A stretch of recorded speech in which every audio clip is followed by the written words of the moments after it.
latest discussion pertaining to the reading that we were doing yesterday, where we're talking about the beginning chapters of the Bible. Welcome, everybody. Thank you all so much for coming. I sincerely appreciate you all. It's early in the morning, but it's late for me. Yeah, it's early in the morning, but it's late for me because usually by this time I'm way ahead of this. But anyway, welcome into the live. So yesterday we talked a lot. Barry, what's up? Rabbi, Fusion, TT, KC, what's up? Grace and Sugar. Yeah, yesterday we were talking about, yesterday we read chapters 6, 7, 8, and 9, I believe, of the Genesis. And we had a very robust conversation about its contents. One of the things that came up was we talked about the rainbow, where God said, I will remember. And somebody had brought that up, that clearly there is some forgetfulness to be endorsed where that character is concerned, because he said that I will remember, in referencing the rainbow. That conversation didn't last long for various reasons. We know that the Bible, after having been translated over and over, the interpretations usually come a little bit skewed depending on who is reading it and what your mindset is at trying to decipher exactly what it is saying. We also talked about the fact that this generation, us, the people who are currently on earth, are descendants of Noah. If we should go by the Bible, fairly so, yes.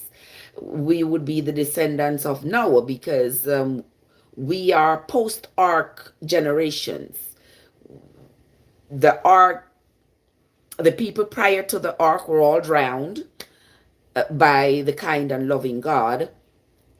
And the people who are here now are descendants of Noah and his children, Shem, Ham, and Japheth, who were saved in the ark. So with that, there comes some curses. Yeah, I said curses. Because remember, as we were reading, we read where Ham had seen, God, is that you?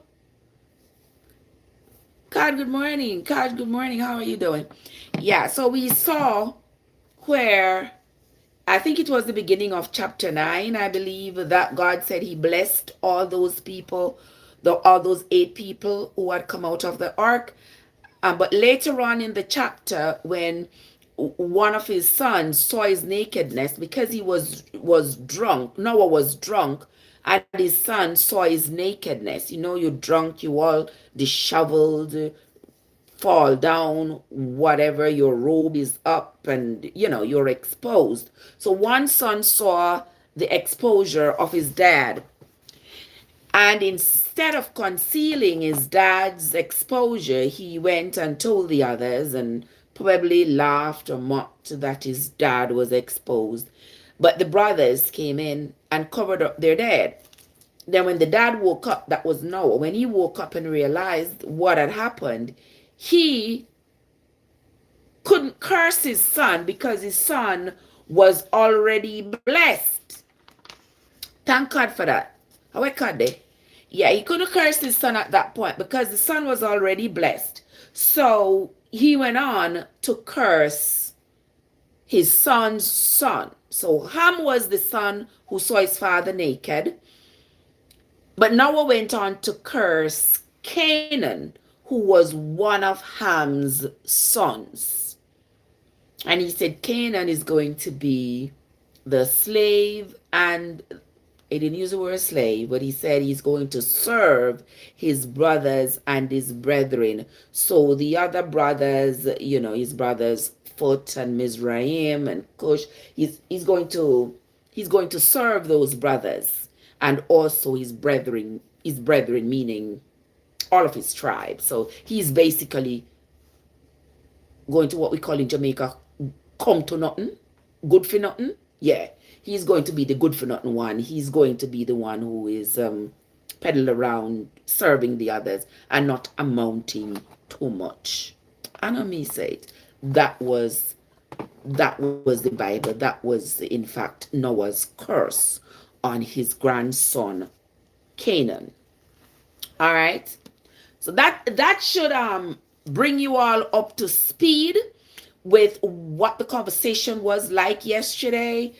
There was also some great contributors to the live yesterday. Tamu and Paul and Koshen and Locks, Card and several others. Yeah, there were people who contributed immensely to the chat yesterday, and I sincerely appreciate it. And those of you who are here today who have not yet who are not too familiar with my live, when I come live in the mornings and I do what I call the Bible live, because I do lives on just about anything. Whatever tickles me that day, I do a live about it. You know, I am not made of concrete. I'm quite pliable. I so so sometimes at this time of the morning, I come with the Bible, I come playing music, whatever the case may be. So if you have not yet started following me, now might be a good time to do so. But remember, when I come here reading the Bible, I do not come here with any intentions of convicting or converting anybody. Okay? I do not come here to disrespect anybody's religion. Everybody is free to believe what they want to believe, to follow what they want to follow. A belief is not proof. A belief is not truth, but to each his own. I am here reading the Bible as it is given to us. I am reading straight out of the Bible. And I know from experience, from having read this Bible online before, I know that people do get their britches in a bundle. People get angry because of what the Bible contains. I know when you're angry at me, that's displaced anger, because there's no reason for you to be angry at me because I didn't write it. All I'm doing is reading what is on the pages. And it's sad that it takes somebody else to read what is actually on the pages of the Bible to make you aware of what is there. Excuse me. Yeah, that choked me. Anywho, yeah. But with that being said, look on make me choke. But with that being said, we are going to move right along. And you all are welcomed in the chat. You all are welcome to come up. You all are welcome to share your thoughts. If you have any substantial contribution to the chat, we sincerely appreciate it. If you are one of those people who gotta curse and gotta tell people how much they're going to hell and all that God is going to do to them because they don't share the same view as you, this may not be the place for you. Okay? Don't get your britches in a bundle. Don't get angry. Don't get upset. Just go do what you do. Whatever it is that makes you happy. Go do it. This, to me, makes me happy coming here and reading actually what is in the Bible, as opposed to sitting down and having somebody tell me what is there without context, without clue, without proof, without anything. And I take that as the truth. All right. So with that being said, I think I've talked enough already. Don't you all think? Yeah, I think I've talked enough. So we're going to continue. So we're going to continue with the reading. Savage love.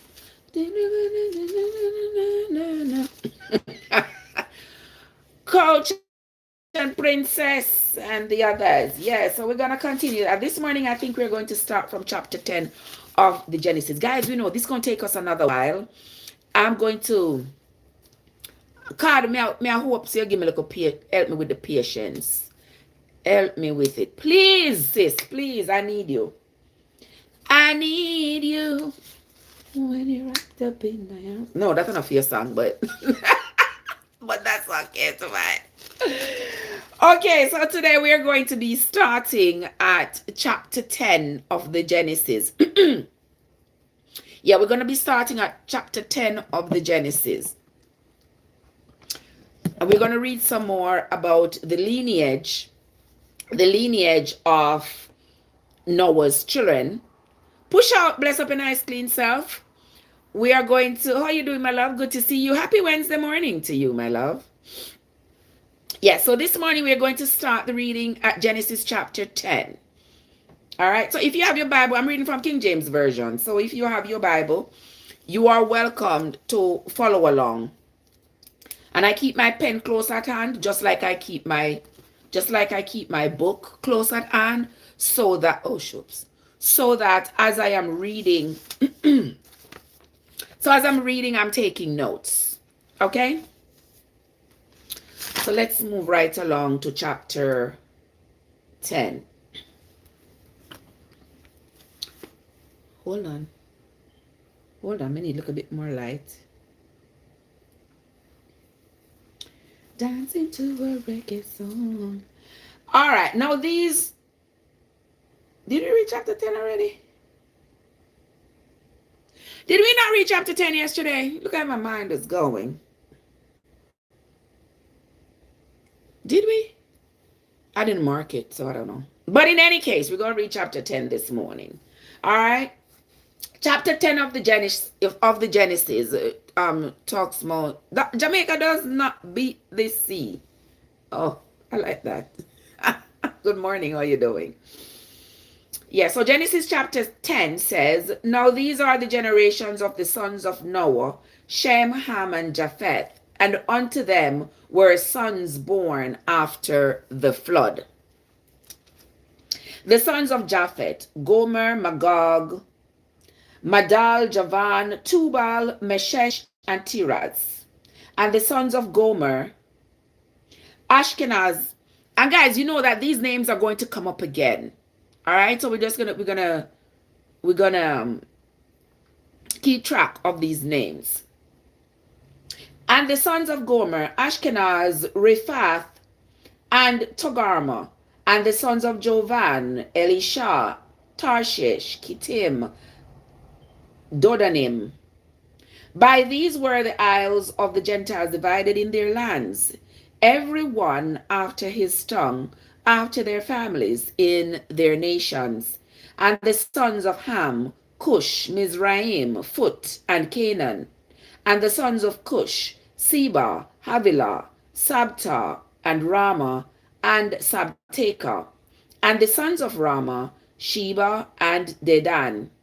And Cush begot Nimrod. Remember that name, Nimrod. Okay? Remember that name, Nimrod. Okay? Jot it down if you must. Okay? And Cush begot Nimrod. He began to be a mighty one in the earth. That's Nimrod. Good morning, Jojo. Good morning, my love. How are you doing? Good to see you. Happy Wednesday to you. And Cush begot Nimrod. He began to be a mighty man in the earth. He was a mighty hunter before the Lord. Wherefore it is said, even as Nimrod, the mighty hunter before the Lord. So whenever you hear you're reading in the Bible and it refers to Nimrod, the mighty hunter, just remember that Nimrod was Cush's son, and Cush was Ham's son from Noah. Okay? So Nimrod was Noah's great-grandson, right? Noah had Ham, Ham had Cush, and Cush had Nimrod. So that's his Noah was Nimrod's great-grandfather. All right, just so we clear clear. Let's move right along. Thank you, Jojo. Thank you, my love. He was a mighty hunter before the Lord, wherefore it is said, even as Nimrod the mighty hunter before the Lord. And the beginning of his kingdom was Babel.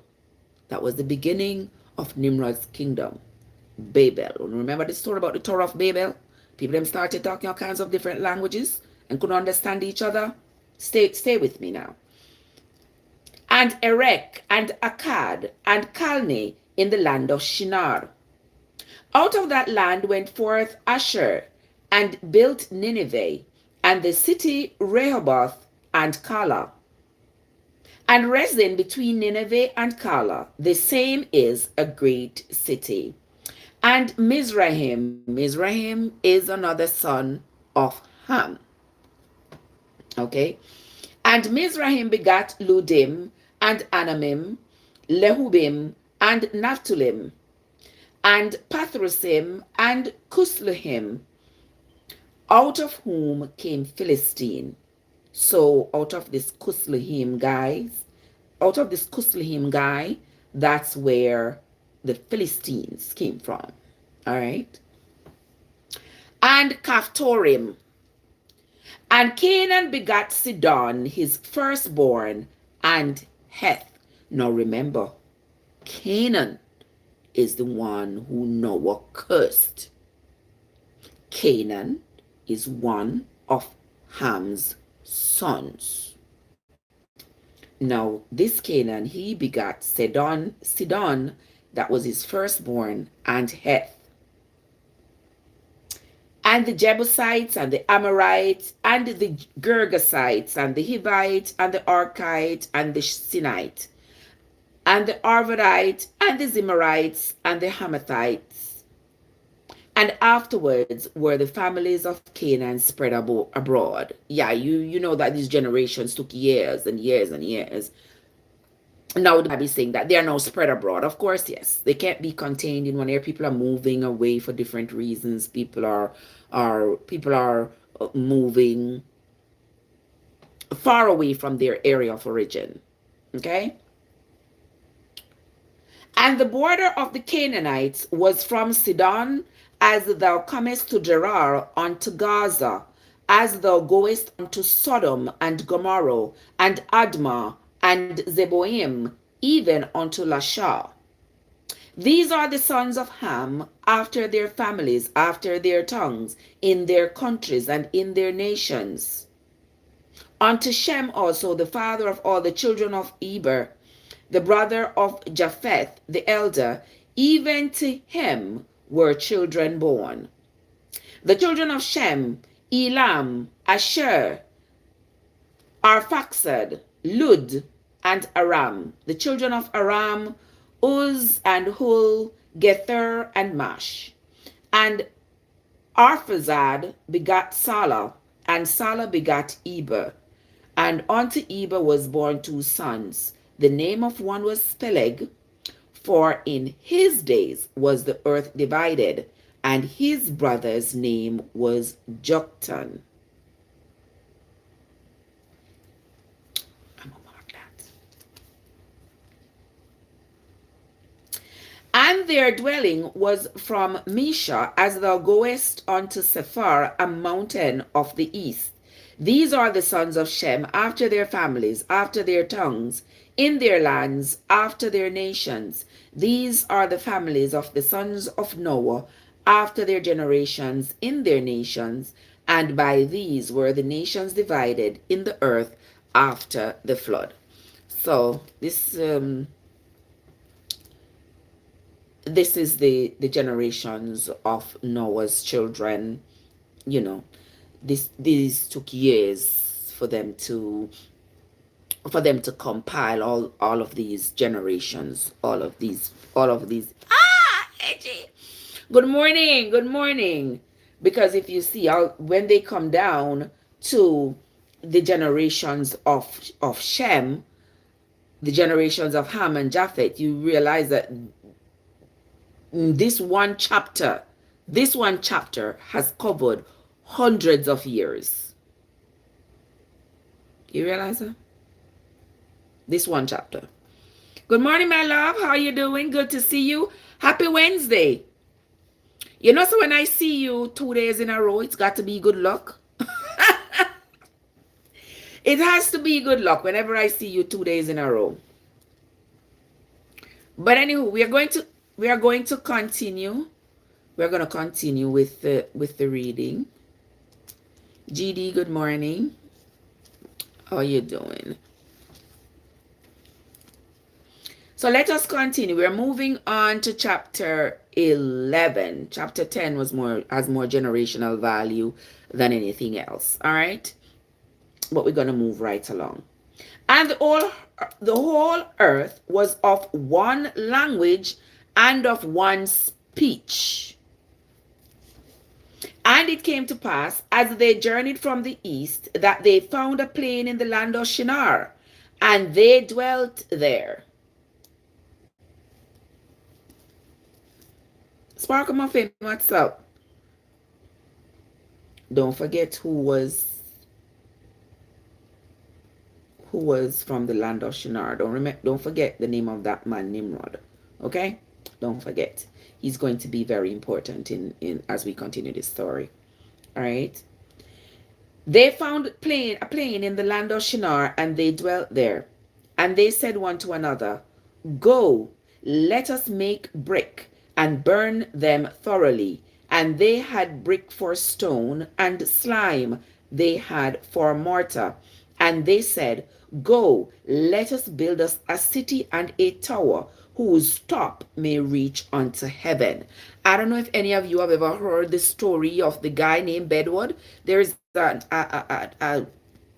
don't know if the story originated in Jamaica, but it's a old Jamaican story about this guy named Bedwood who convinced his followers that they could build a tower just like these people in the Bible. You see, these people in the Bible are so delusional that they think they can build a tower that's going to take them up to heaven. Well, that was the same way Bedwood was. He thought that he could make a tower that was going to be tall enough to take them up to heaven. Well, when the tower was far enough up, they realized they can't go nowhere. The tower couldn't be more than a few stories high. Then he said God told him that they could fly from that height to go to heaven. Well, you all know what happened. The human's body mass is not conducive to flying. So you know all the splatters that happened with those people. Right, AG? Yes, because their mentality was not baked in reality. They're delusional. Well, here are these people in the Bible. So you all know when you hear the story of Bedwood, you know exactly where Bedwood got that idea from. Now, here in chapter 11 of the book of Genesis, he says, And they said, Go, let us build a city and a tower, whose top may reach unto heaven, and let us make us a name, lest we be scattered abroad upon the face of the whole earth. And the Lord came down. I want you all to listen now. A madman, of course, a madman them. But anyway, and the Lord came down. Anybody else find that problematic that the Lord came down? Did the Lord have to come down? He couldn't stay where he was at and see what was going on. But anywho, it says, and the Lord came down to see the city and the tower. So the Lord had to come down from wherever he was at to come see this city and come see this tower, because my golly, he could not observe it from wherever he was at, which the children of men had built. And the Lord said, Behold, the people is one, and they have all one language, and this they begin to do, and now nothing will be restrained from them which they have imagined to do. Now tell me why this doesn't make no sense. So the people decided they're going to build a tower. They're going to build this city, and they're going to build a tower that's going to take them up to heaven. They built this tower. I am sure that tower did not go up to heaven. But God came down to look at this tower and to inspect the city that they had built, and the Lord praised them for having done a good job. Anywho, let us continue.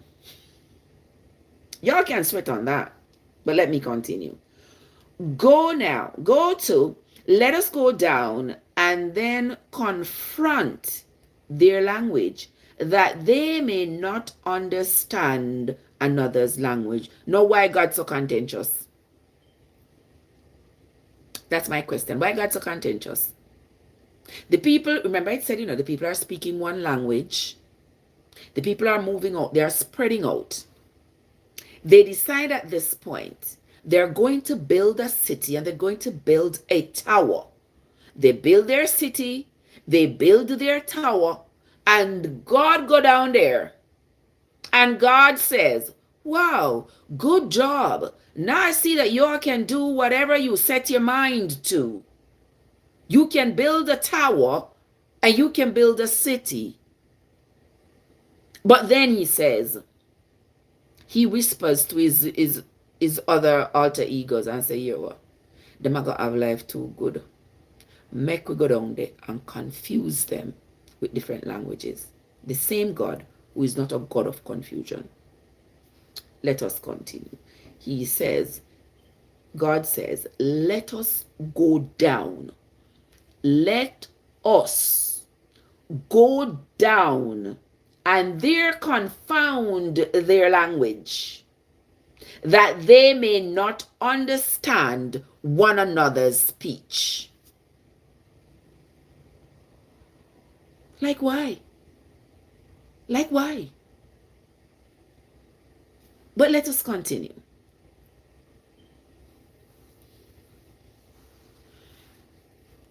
Nads, what's up? Nads said, Trev. So who was the us? Was it the devil or who? Great question. Great question. That's why I say it must have been his alter egos. He said, let us go down. I remember in the garden also, he spoke about that us. Some people say it's Father, Son, and Holy Ghost. That's what some people say. It's him and the devil. Even though I believe that the God that's presented to us and the devil that's presented to us are the same energy. Remember, beliefs are not facts. So just like you have your beliefs, I have mine. Yours not fact, mine not fact. We just coexist with each other with our differing beliefs. Yeah, I believe they are one, same in one person.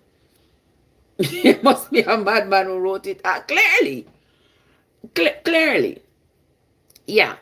So to be honest with you, Nads, I don't know who it was. I don't know. But I'm just gonna say it's the same energy. The same energy that is showered with goodness is the same energy. Jason, what's up? Is the same energy that is blamed when bad things happen. Yeah, the very same one.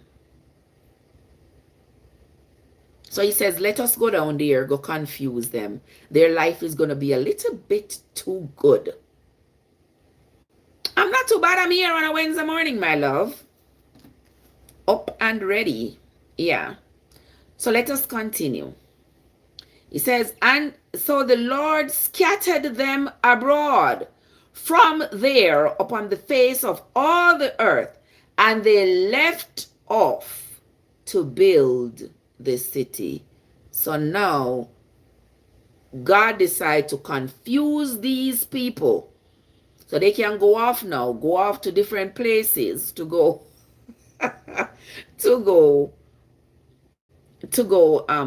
build new cities and speak new languages. They're no longer speaking the same language. So now they cannot understand each other. It's just a bunch of confusion that was orchestrated by God, who, by the way, is not the master of confusion. Anywho, let us continue. Remember, these are not my thoughts. It is what is written in the Bible. All right, so if you want somebody to quarrel with, please do so with the authors of the book that we were given. All right, let us continue. These are the generations of Shem. Shem was 100 years old, and he begat Arphaxad 2 years after the flood. So 2 years after the flood. So 2 years after the flood, Shem was 100. Oh yeah, that is right. Exactly. That is right. We're keeping track of them too, We're trying to keep track of them too with the dates and the times to make sure. Because if Shem, let's track this together. Shem was 100 years old when he had Arphaxad, and that was 2 years after the flood. Now we know that the flood was when it started when Noah was 600. And Noah had his children when he was 500. I have a little bit of a question where that is concerned, because if you remember when we were reading yesterday, it said Noah had his 3 sons at 500. No, the sons were not triplets. So I don't see how he had the 3 of them at the age of 500. And the flood came when he was 600. So I don't know if they were different mothers. I don't know, but I don't think even knowing that would be consequential to the reading. But that's just how my brain works. If the math ain't mathing, it's just not mathing for me. But Shem had Arphaxad 2 years after the flood, and he was 100 years old. And Shem lived after he begat Arphaxad 500 years, and he begat lots of sons and daughters. And Arphaxad lived 35 years, and he begat Salah. And Arphaxad, forgive me guys, lived after he begat, oh no, wait there. Talop, what's up? Talop as soon as I see my brain gone. But anyway. And Arphaxad lived after he begat Salah 403 years, and he begat lots of sons and daughters. And Salah lived 30 years and begat Eber.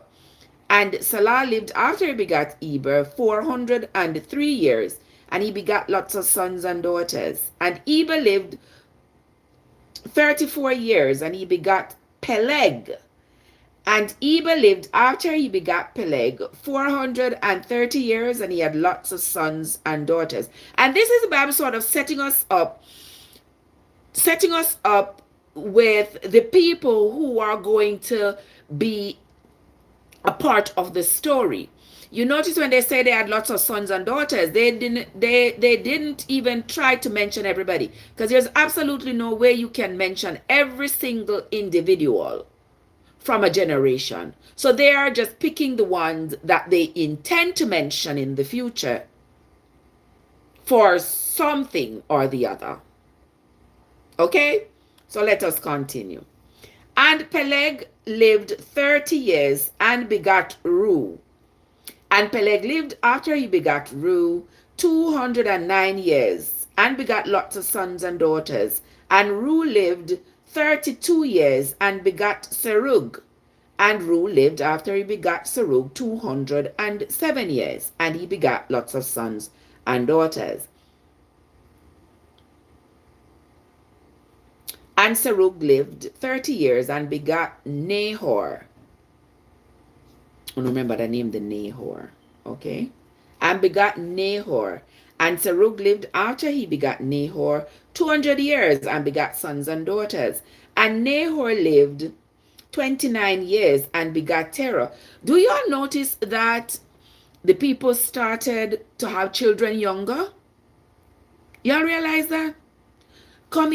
coming all the way from Shem, who had Arphaxad 2 years after the flood when Shem was 100.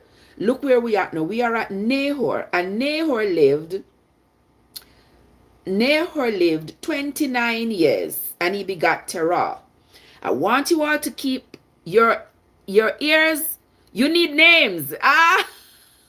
Who did they have kids with? Well, from their patriarchal society, they don't usually mention the women. Yeah, because they don't even mention any of the daughters that they had here. They just mentioned that they had sons and daughters. They don't mention no women. But I want you all to remember the name Nahor. And Nahor lived 29 years and begot Terah. If y'all need to write that down, write it down. Because me not just a read, Me not just a read. Me I take notes. Because, what's the point of reading if you're not going to remember what you are reading? The Bible is so intricate, though. It is very hard for any one person to remember all that is in the Bible. But it's good to take notes. All right? So remember that person, Nahor and Terah.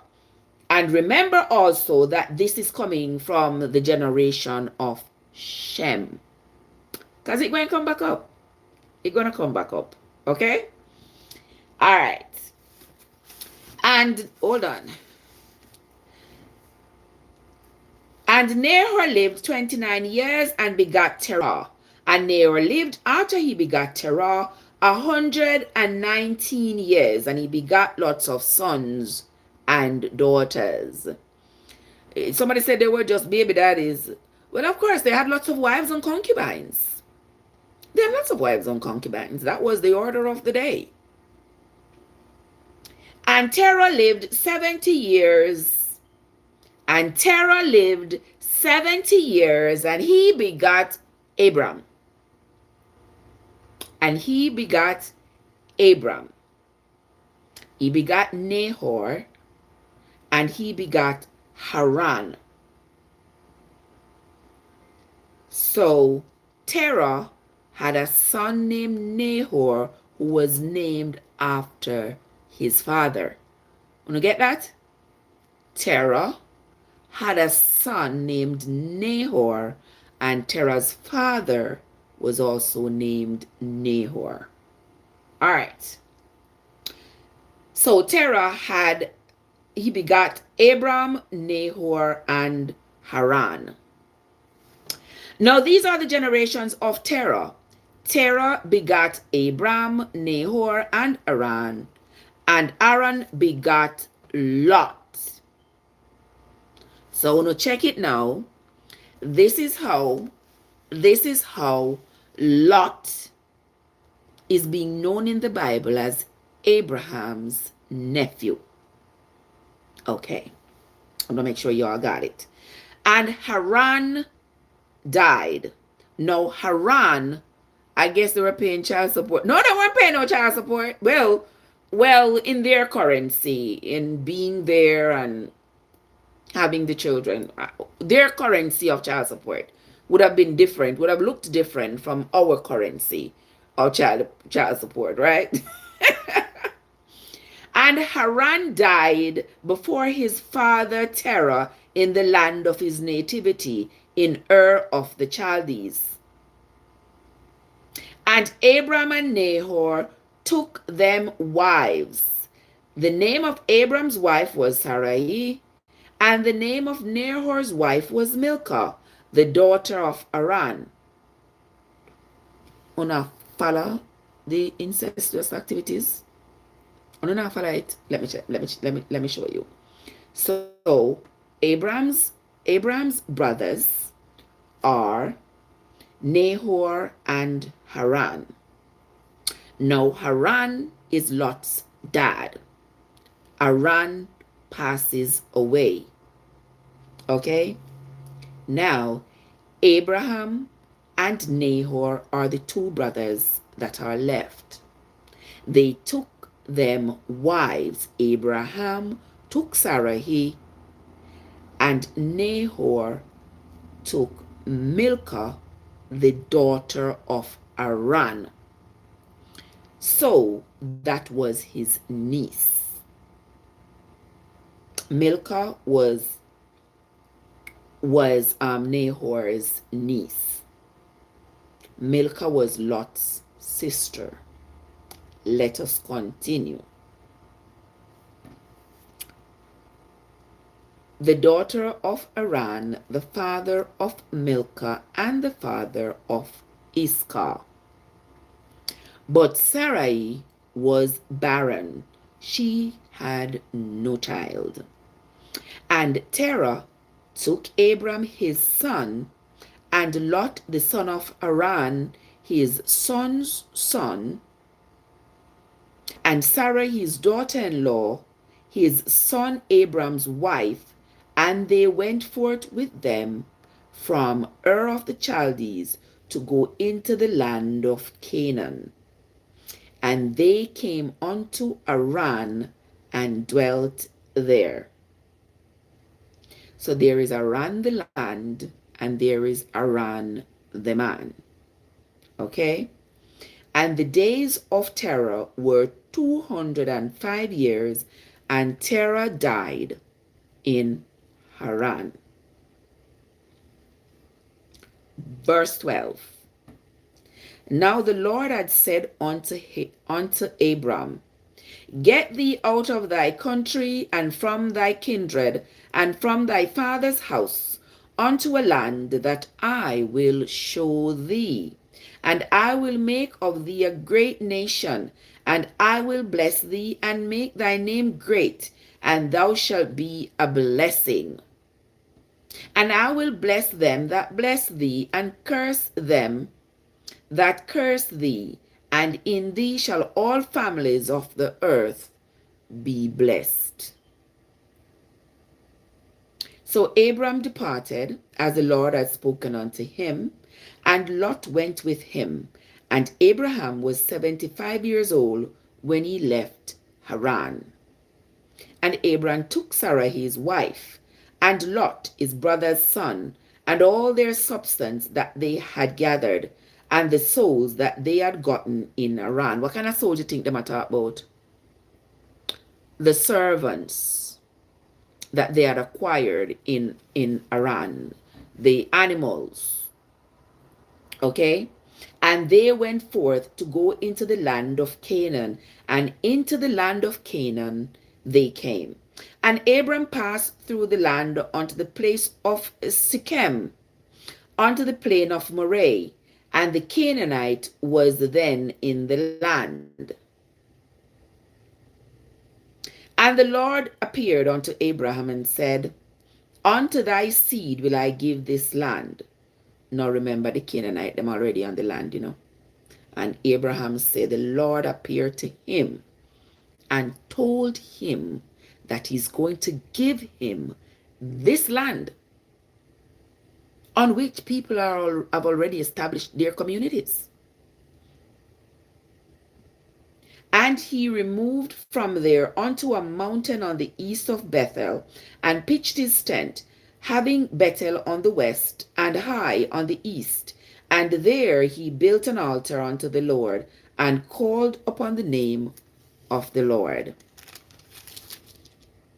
And Abram journeyed, going on still towards the south. And there was a famine in the land, and Abram went down into Egypt to sojourn there, for the famine was grievous in the land. And it came to pass, when he was come near to enter into Egypt, that he said unto Sarah his wife, Behold now, I know that thou art a fair woman to look upon. So he is telling his wife Sarah, I know that you are beautiful, and when other men look at you, they will see and admire your beauty. Therefore it shall come to pass, when the Egyptians shall see you, that they shall say, This is his wife, and they will kill me, but they will save you alive. This is Abraham talking to Sarah now. Say, I know that you are beautiful. And I believe when we get down to Egypt, the Egyptians are going to acknowledge that you are beautiful. But then I'm going to be in the way. They're going to say, well, this is the man's wife, so they will unalive him so they could get to take Sarah for themselves. So in verse 13, Abraham says to Sarah, say, I pray thee, thou art my sister. So tell the Egyptians when they come for you to tell them, you are my sister, that it may be well with me for your sake, and my soul shall live because of thee. And it came to pass that when Abram was come into Egypt, the Egyptians beheld the woman that she was very fair. The princes also of Pharaoh saw her and commended her before Pharaoh, and the woman was taken into the Pharaoh's house. And he entreated Abram well for her sake, and they gave him sheep and oxen and asses and men servants and maid servants, she asses and camels, you name it. They gave to Abraham in exchange for Sarai. Okay? And the Lord plagued Pharaoh. Hear this now. And the Lord plagued Pharaoh and his house with great plagues because of Sarah, Abraham's wife. And Pharaoh called Abraham and said, what is this that thou hast done unto me? Why didst thou not tell me that she was Why didst thou not tell me that she was your wife? Why didst thou say she was your sister? So I might have taken her to me to wife. Now therefore, behold your wife. Take her and go your way. And Pharaoh commanded his men concerning him, and they sent him away, and his wife, and all that he had. Now, do you all believe that Abraham did not know what he was doing? Abraham knew exactly what he was doing. Yeah. Abraham to me seemed like, I'm going to say it was a smart move, because he wanted, in his mind, he believed that he deserved to be a rich guy. He deserved to have a lot of things. And he realized that around him, only the people who were wealthy were really respected. And he wanted to be counted amongst them. So this was his little trick. And it worked. He pimped out Sarah, telling the Egyptians that Sarah was his sister, so they could take her, wife her, but before that, they would give him all this dowry. Is it dowry they call it? Yeah. They gave him all these cows and goats and sheep and donkey and whatever else, servants, etc. They gave to him. So now he's even richer than he was when he went down to Egypt. Verse 13. And Abram went up out of Egypt, he and his wife and all that he had, and Lot was with him into the south. And Abram was very rich. All right, you see, now Abram is very rich in cattle and silver and gold, all from pimping out his sister, wife, sister, wife, sister. Is all from pimping out Sarah. And he went on his journey from the south even to Bethel, unto the place where his tent had been at the beginning, between Bethel and Hai, unto the place of the altar which he had made there at the first. And there Abraham called on the name of the Lord. And Lot also, which went with Abraham, had flocks and herds and tents. And the land was not able to bear them, that they might dwell together, for their substance was great, so that they could not dwell together. And there was a strife between the herdsmen of Abraham's cattle and the herdsmen of Lot's cattle, and the Canaanite and the Perizzite dwelt there in the land. So you see, Abraham is gone back to this land where the Canaanite and the Perizzites are already living, are already dwelling, already have their animals and all these things. Remember that's the land he said God told him that was going to be his. So I'm ready now to go cause trouble. Anyway, and Abram said unto Lot, let there be no strife, I pray thee, between me and thee, and between my herdsmen and your herdsmen, for we are brethren. Is not the whole land before thee? Separate thyself, I pray thee, from me. If thou wilt take the left hand, then I will take the right. Or if thou depart to the right hand, then I will take the left. And Lot lifted up his eyes and beheld all the plain of Jordan, that it was well watered everywhere, before the Lord destroyed Sodom and Gomorrah, even as the garden of the Lord, like the land of Egypt, as thou comest unto Zoar. Now, we're going to come back to this Zoar. I think, wasn't Zoar the place where the cave was, where Lot ended up with his daughters? I believe that was the name of the place. But let us continue. Verse 11, then Lot chose him all the plain of Jordan, and Lot journeyed east, and they separated themselves one from another. Abraham dwelt in the land of Canaan, and Lot dwelt in the cities of the plain, and pitched his tent towards Sodom. But the men of Sodom were wicked and sinners before the Lord. And the Lord said unto Abraham, after that Lot was separated from him, lift up now your eyes, and look from the place where thou art northwards, and southwards, and eastward, and westward. For all the land which thou seest, to thee will I give it, and to thy seed forever. And I will make thy seed as the dust of the earth, so that if a man can number the dust of the earth, then shall thy seed also be numbered. Arise, walk through the land in the length of it, and in the breadth of it, for I will give it unto thee. Then Abram removed his tent, and came and dwelt in the plain of Mamre, which is in Hebron, and built there an altar to the Lord. So the Lord telling Abraham, I'm going to give you as far as the eyes can see, to the east, the west, the north, and the south. All of this will be yours. I mean, somebody said, did the Lord tell Abraham something? No, in Abraham's delusional mind, everything that has happened to him, he believes it was told to him by the Lord. One thing I know is that Abraham was very ambitious.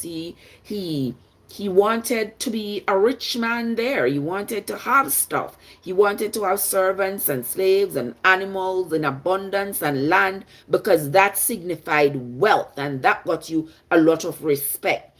And if you can cloak all of that in a name God, then that will make it even more valuable, if you will. Delora, what's that? So that's what was Abraham's ambition. Verse 14, and it came to pass in the days of Amraphel, the king of Shinar. So Amraphel was the king of Shinar at this time. Arioch, king of Eleazar, Chedorlaomer, king of Elam, and Tidal, king of nations, that these made war with Bera, king of Sodom, and with Bersha, king of Gomorrah, Shinab, king of Admah, and Shemeber, king of Zebolim, and the king of Bela, which is Zoar. Lady M, what's up? All these were joined together in the vale of Siddim. So all of these little communities were all joined together in the valley of Siddim, which is in the Salt Sea. 12 years they served Chedorlaomer, and in the 13th year they rebelled. And in the 14th year came Shediolamah, and the kings that were with him, and smote the Rephaims in Ashtaroth, Karnaim, and the Zuzim in Ham, and the Emims in Shaveh Kirathaim. So, Dion, what's up? So, now there is war. I can't even call some of them names, and so I couldn't want me to bite off my tongue. But, but I shall not. Dion, good morning. Let us continue. And the Horites in their Mount Seir unto Elpanah, which is by the wilderness. And they returned and came to En-Mispot, which is Kadesh, and smote all the country of the Amalekites, and also the Amorites that dwelt in Azazor Tamar. Hold up a minute now. Hold up a minute now. Hold on, wait there. Hold on, wait there 1 minute. Cado, where is Cado?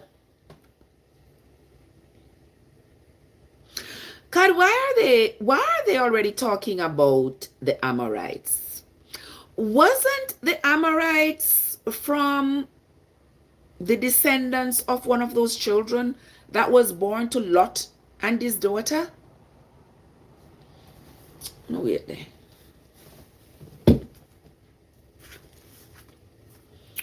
Where is Kada? Kada, talk to me here. Wasn't, guys, if y'all don't know what I'm pondering here, remember after Sodom and Gomorrah was destroyed, remember that Lot went with two of his daughters to the Mount Zor, and while there they gave him rum to drink, and they got pregnant by him. And one of the children, they had two boys. One was called Amor, from which is the descendants of the Amorites, wasn't it? God, I do call on you. I do call on you as my backup. Did you hear what I was pondering just now? Because right here, they're already talking about the Amorites. That's why I'm telling you that the Bible is a little bit mixed up. And it makes sense to read the Bible in its entirety. Because here it is talking about the Amorites. Had I not read the Bible before and known that the Amorites were descendants of Amor, who was one of the sons, one of Lot's grandson, I didn't realize that they had sort of put the cart before the horse, because they started talking about the Amorites here even before they talk about Amor being born. You get me? You know, get me? In Genesis chapter 14 here, they are already mentioning the Amorites.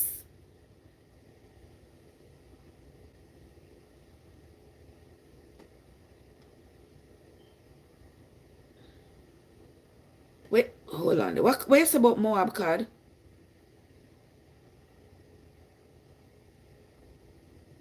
Yeah, drop some one word there. I'm gonna get it. Talk to me. Or come tell me what you say. Let me get to escape my confusion.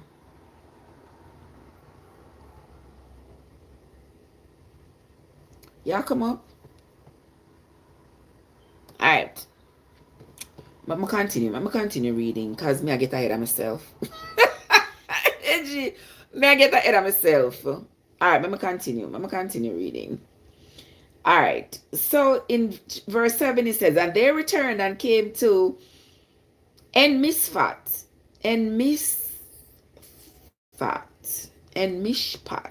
which is Kadesh, and smote all the country of the Amalekites, and also the Amorites that dwelt in Azel, Zor, and Tamar. I'm going to come back to it. Just give me a second.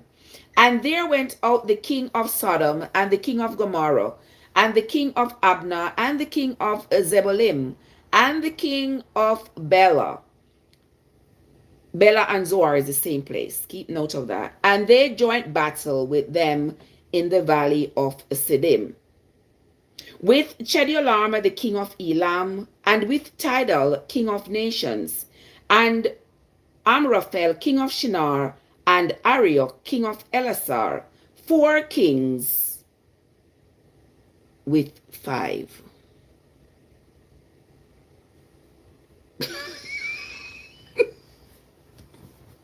Don't ask me why the Bible confusing. Don't ask me, okay? But all of this information now, with all fairness and with all honesty, all that information here about these people and their killings and their lives and who they unalived and who unalived them, how does that factor in to how does that factor into my life right now? How is this information may I read so how is this important in my life? Because if you talk to religious people, they will tell you that whatever is in the Bible is inspired by God and it go, oh, okay, okay. All right, we'll keep that. All right, God, I appreciate you. Thank you much. Thank you much. I got that. Okay, but let me continue. So I was asking, how does this? What is inspirational? Want to hear me read something inspirational yet? That that is supposed to guide your life, my life, our lives. Because except for it being like it's an historical document, there's nothing inspirational in my view. No, you can share a different view. If you are inspired by knowing who was whose daddy and who fought who, and you are inspired by that, then that's on you. But I'm just saying, as for me, everyone, what's up? But we're going to continue. It says something here about in verse 9 with Sheolama, the king of Elam, and with Tidal, the king of nations, and Amraphel, king of Shinar, and Arioch, king of Eleazar, 4 kings with 5. And the valley of Siddim was full of slime pits. You know the slime pits, like where they get like the like where they get the marl and the mortar to make the buildings. So they say that the valley of Siddim was full of slime pits, and the kings of Sodom and Gomorrah fled and fell there, and they that remained fled to the mountains, and they took all the goods of Sodom and Gomorrah and all their victuals and went their way. So they just pillaged Sodom and Gomorrah, drove out the kings and pillaged the city, took everything that was of value. And they took Lot, Abraham's brother's son, who dwelt in Sodom, and his goods, and departed. And there came one that had escaped, and told Abraham the Hebrew, for he dwelt in the plain of Mamre the Amorites, brother of Eshcol, and brother of Aner, and these were confederate with Abraham. That's a whole other story. Okay? So they are working with and for Abraham, but pretending not to. Okay. And when Abraham heard that his brother was taken captive, he called Lot his brother. You know how they reference to each other as their brother, but that doesn't mean his actual brother.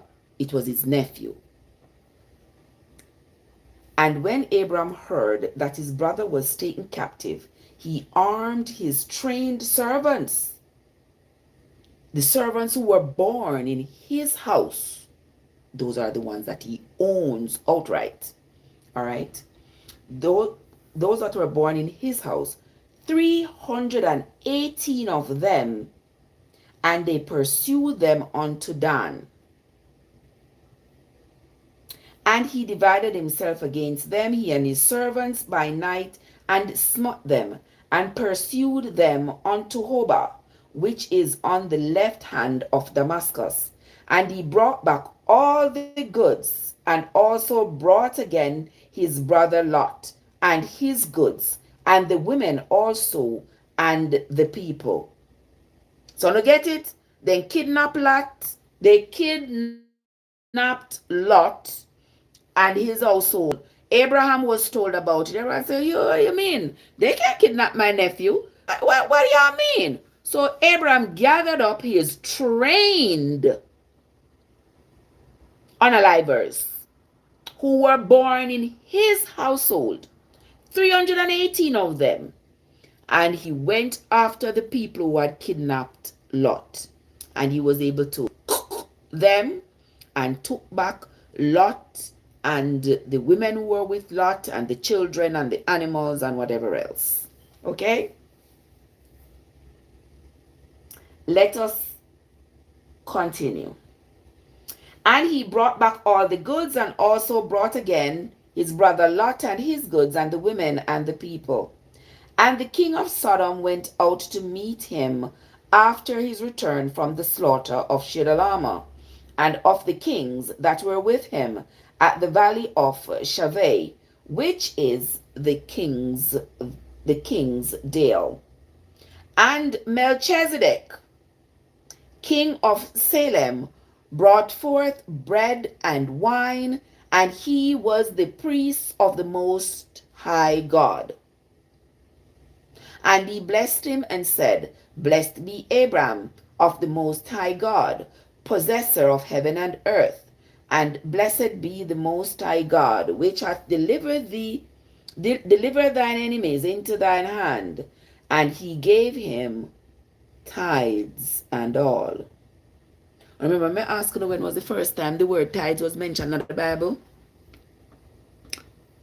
This is the first time that the word tithe is being mentioned in the Bible, in Genesis chapter 14 and verse 20. Okay? It says, And blessed be the Most High God, which hath delivered thine enemies into thine hands, and he gave him tithes of all. And the king of Sodom said unto Abram, Give me the persons, and take the goods to yourself. And Abram said to the king of Sodom, I have lifted up mine hand unto the Lord, the Most High God, the possessor of heaven and earth, that I will not take from a thread even to a shoe latchet, and that I will not take anything that is yours, lest thou shouldest say, I have made Abram rich. So Abram said to the king, No give me nothing for free. Me no want nothing from you for free, not even a shoelace.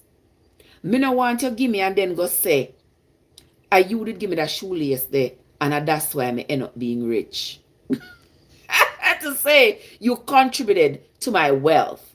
My God. He said, me no want nothing from you. Anything you are giving me, I am paying for it. Because I don't want nothing from you for free. Okay?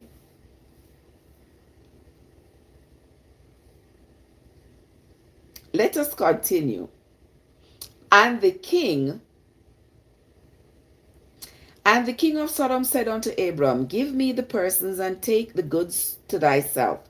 And Abram said to the king of Sodom, I have lifted up mine hands unto the Lord, the Most High God, the possessor of heaven and earth, that I will not take from thee a thread, even a shoe latchet, and that I will not take anything that is yours, lest thou shouldest say, I have made Abram rich, save only that which the young men have eaten, and the portion of the men which went with me, Aner, Eshcol, and Mamre, let them take their portions.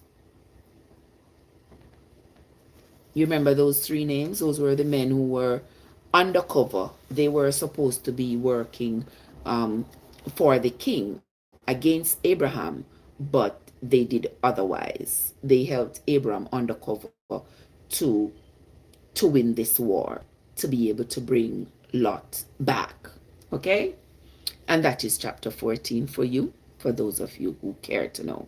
All right, we're moving right along. We're moving right along to chapter 15. After these things, the word of the Lord came unto Abram in a vision, saying, Fear not, Abram, I am your shield and your exceedingly great reward.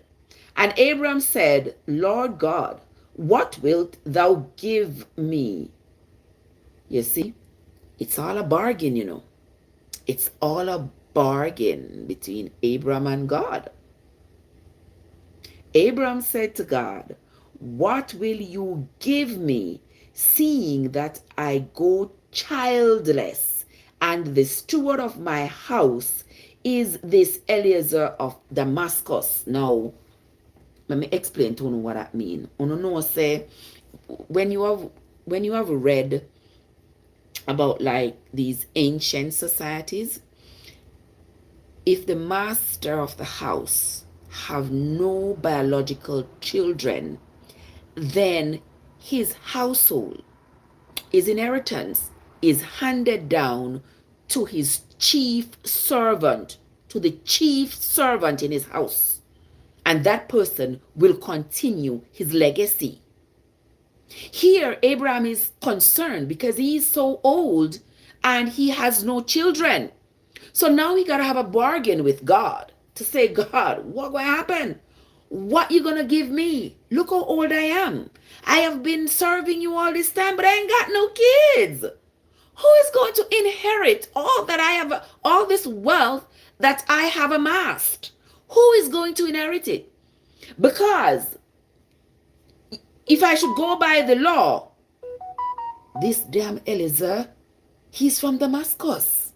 I don't want to give him everything that I have. So God, if you bargain, you have to do something for me. That was Abraham's plan. That was Abraham's conversation with God. That was Abraham's concern. Right, Juggies? That was Abraham's concern. He says in verse 2, and Abraham said, Lord God, what wilt thou give me, seeing I go childless, and the steward of my house is this Eliezer of Damascus? And Abraham said, Behold, to me thou hast given no seed, and lo, one born in my house is my heir. Yeah, he's now faced with the reality that if he has to follow the law of the land, he's going to have to hand over all of his riches to Eliezer. And him not in that. So he want a seed for himself to be able to hand it over to. And behold, the word of the Lord came unto him. Him in a dream, you know. So them something, I know, something we're really, really happy, you know. People, you don't go to bed and go sleep, and you dream something, you wake up and you see a reality. You know how much time I dream? So I win the lotto, and when I wake up, I still have $7 in my account. It's not making reality. Okay, so Abraham had a dream. And he said, And behold, the word of the Lord came unto him, saying, This shall not be thine heir, but he that shall come forth out of thine own bowels shall be thy heir. Right, Juggies? Yeah. So God say, all right, now worry about Eliezer. I'm not going to make Eliezer be your heir. You're not going to forgive Eliezer all of your earthly wealth. Me go and give you a seed that going to come right out of your own back. Right there, right? Me go and give you a seed that comes right out of your own bowels, they call it. All right? And he brought him forth abroad and said, Look now towards heaven and tell the stars if thou be able to number them. And he said unto him, So shall thy seed be. And he believed in the Lord, and he counted it to him for righteousness. And he said unto him, I am the Lord that brought thee out of Ur of the Chaldees. Remember, that's where Abram was originally from. who brought thee out of Ur of the Chaldees to give thee this land to inherit it. And he said, Lord God, whereby shall I know that I shall inherit it? He must say to God, say, you are telling me, say me I go inherit this land, and how me I go know? How me I go inherit it? The people them already live on them land, Abraham, so you don't have no claims to the people them land, but you are going to use God. You're going to use God to go bamboozle the people them to take with their land. But anywho, and he said unto him, take me a heifer. All right, this is what God tell him. I gotta tell him now how am I gonna teach the people them land, you know. Take me a heifer, a 3-year-old heifer, and a she-goat, a 3-year-old she-goat, and a 3-year-old ram, and a turtle dove, and a young pigeon. So what is you now? Gotta go walk up here. Give Abraham the people them land. As Abraham asked him, how am I gonna know? How am I going to know that this land is mine? Because him knows if him just walk up in other people in place and say, this land is mine because I had a dream and God said it is mine, I should come take it. The people was going to fix his business. So he now asking God, how is he going to know when this land is his? God say, all right, we're going to do one little ritual here. So go and go get one heifer, one 3-year-old heifer, one 3-year-old ram, one 3-year-old goat, one turtle dove, and one pigeon, and bring them come. Shall I bless up a nice clean self?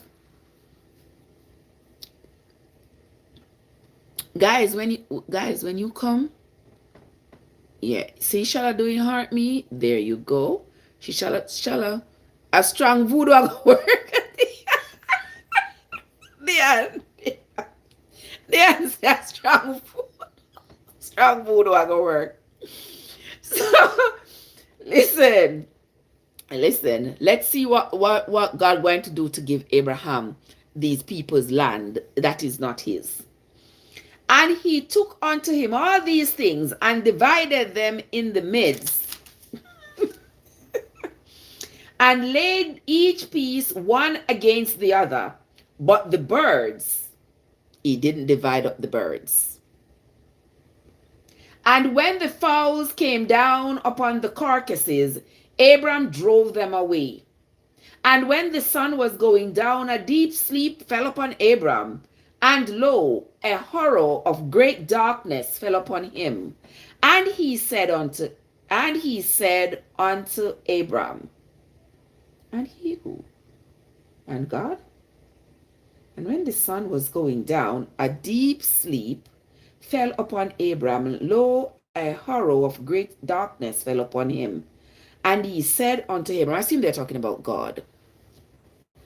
And he said unto Abram, know of a surety that thy seed shall be a stranger in the land that is not theirs. Hold on. And he said unto Abraham, know of a surety that thy seed shall be a stranger in a land that is not theirs, and shall serve them, and they shall afflict them for 400 years. Which prophecy was that? You know, so read Bible, you know, which prophecy was that? That sounds like the children of Israel in Egypt, right? All right. So there you have it. So Abraham got that prophecy that his seed were going to be taken captive in a land where they're going to be slaves for 400 years.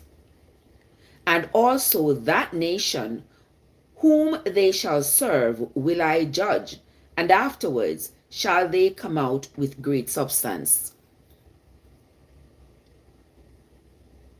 Okay. God will judge that nation. That's Egypt. All right. And thou shalt go to thy fathers in peace. Thou shalt be buried in a good old age. But in the 4th generation they shall come here again, for the inquiry of the Amorites is not yet full.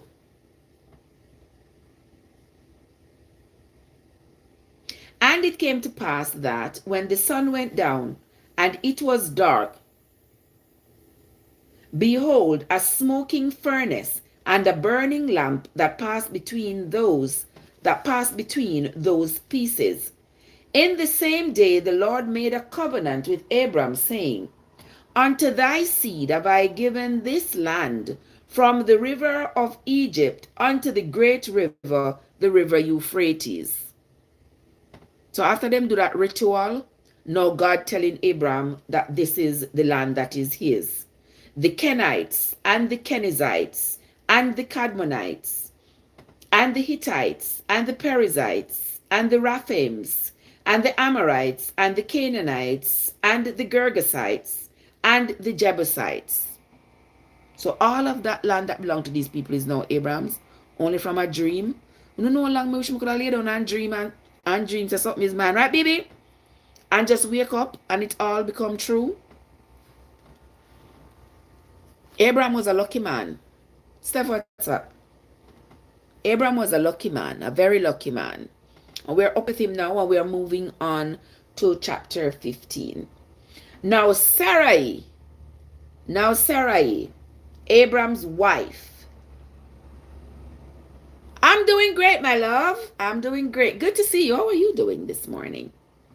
So Sarai, Abraham's wife, bare him no children, and she had a handmaid, an Egyptian woman whose name was Hagar. And Sarah said unto Abraham, Behold now, the Lord hath restrained me from bearing. I pray thee, go in unto Hagar. It may be that I may be able to obtain children by her. All right, and I hear that. So Sarah could not have children. Sarah couldn't get pregnant. So Sarah said to her husband, say, here what? It's like how me can't get pregnant. Here we have a very fair, a very beautiful Egyptian maid. Why don't you go into her? Her name is Hagar. Why don't you go into her, have children by her, and then those will be my children? Because remember, Abraham already owned Hagar because she's his servant. He already owned her. So let's see what Abraham do. Because remember, Abraham is a man of God now, Remember, Abraham is a man of God. So anything God tell him to do, it him go do. And anything he wants God to do, he just need to make a sacrifice and go to God and God do it for him. Okay? So let's see what happens after this. And Sarah said unto Abraham, Behold, now the Lord has restrained me from bearing. I pray thee, go in unto Hagar. It may be that I may obtain children by her. And Abram hearkened unto Sarah's words. And Sarah, Abram's wife, took Hagar, her maid, the Egyptian, after Abram had dwelt 10 years in the land of Canaan, and gave Hagar to her husband Abram to be his wife. And he went in unto Hagar, and she conceived.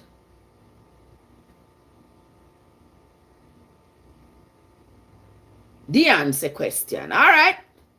Why can't this happen to her? We're not dreaming. The answer says, now this is quite a legitimate question. She says, why can't this happen today? Or are we just not dreaming anymore? Great question. Because how comes me can't just lay down and dream and get up and God just give me stuff?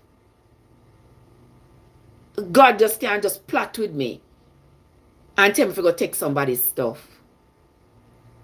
Them something only happen in the Bible. You know, this is the only place the miracle happen in the Bible. The miracle happen in real life. That's something, a story, a fairy tale. But let us continue. And he went in unto Hagar, and she conceived.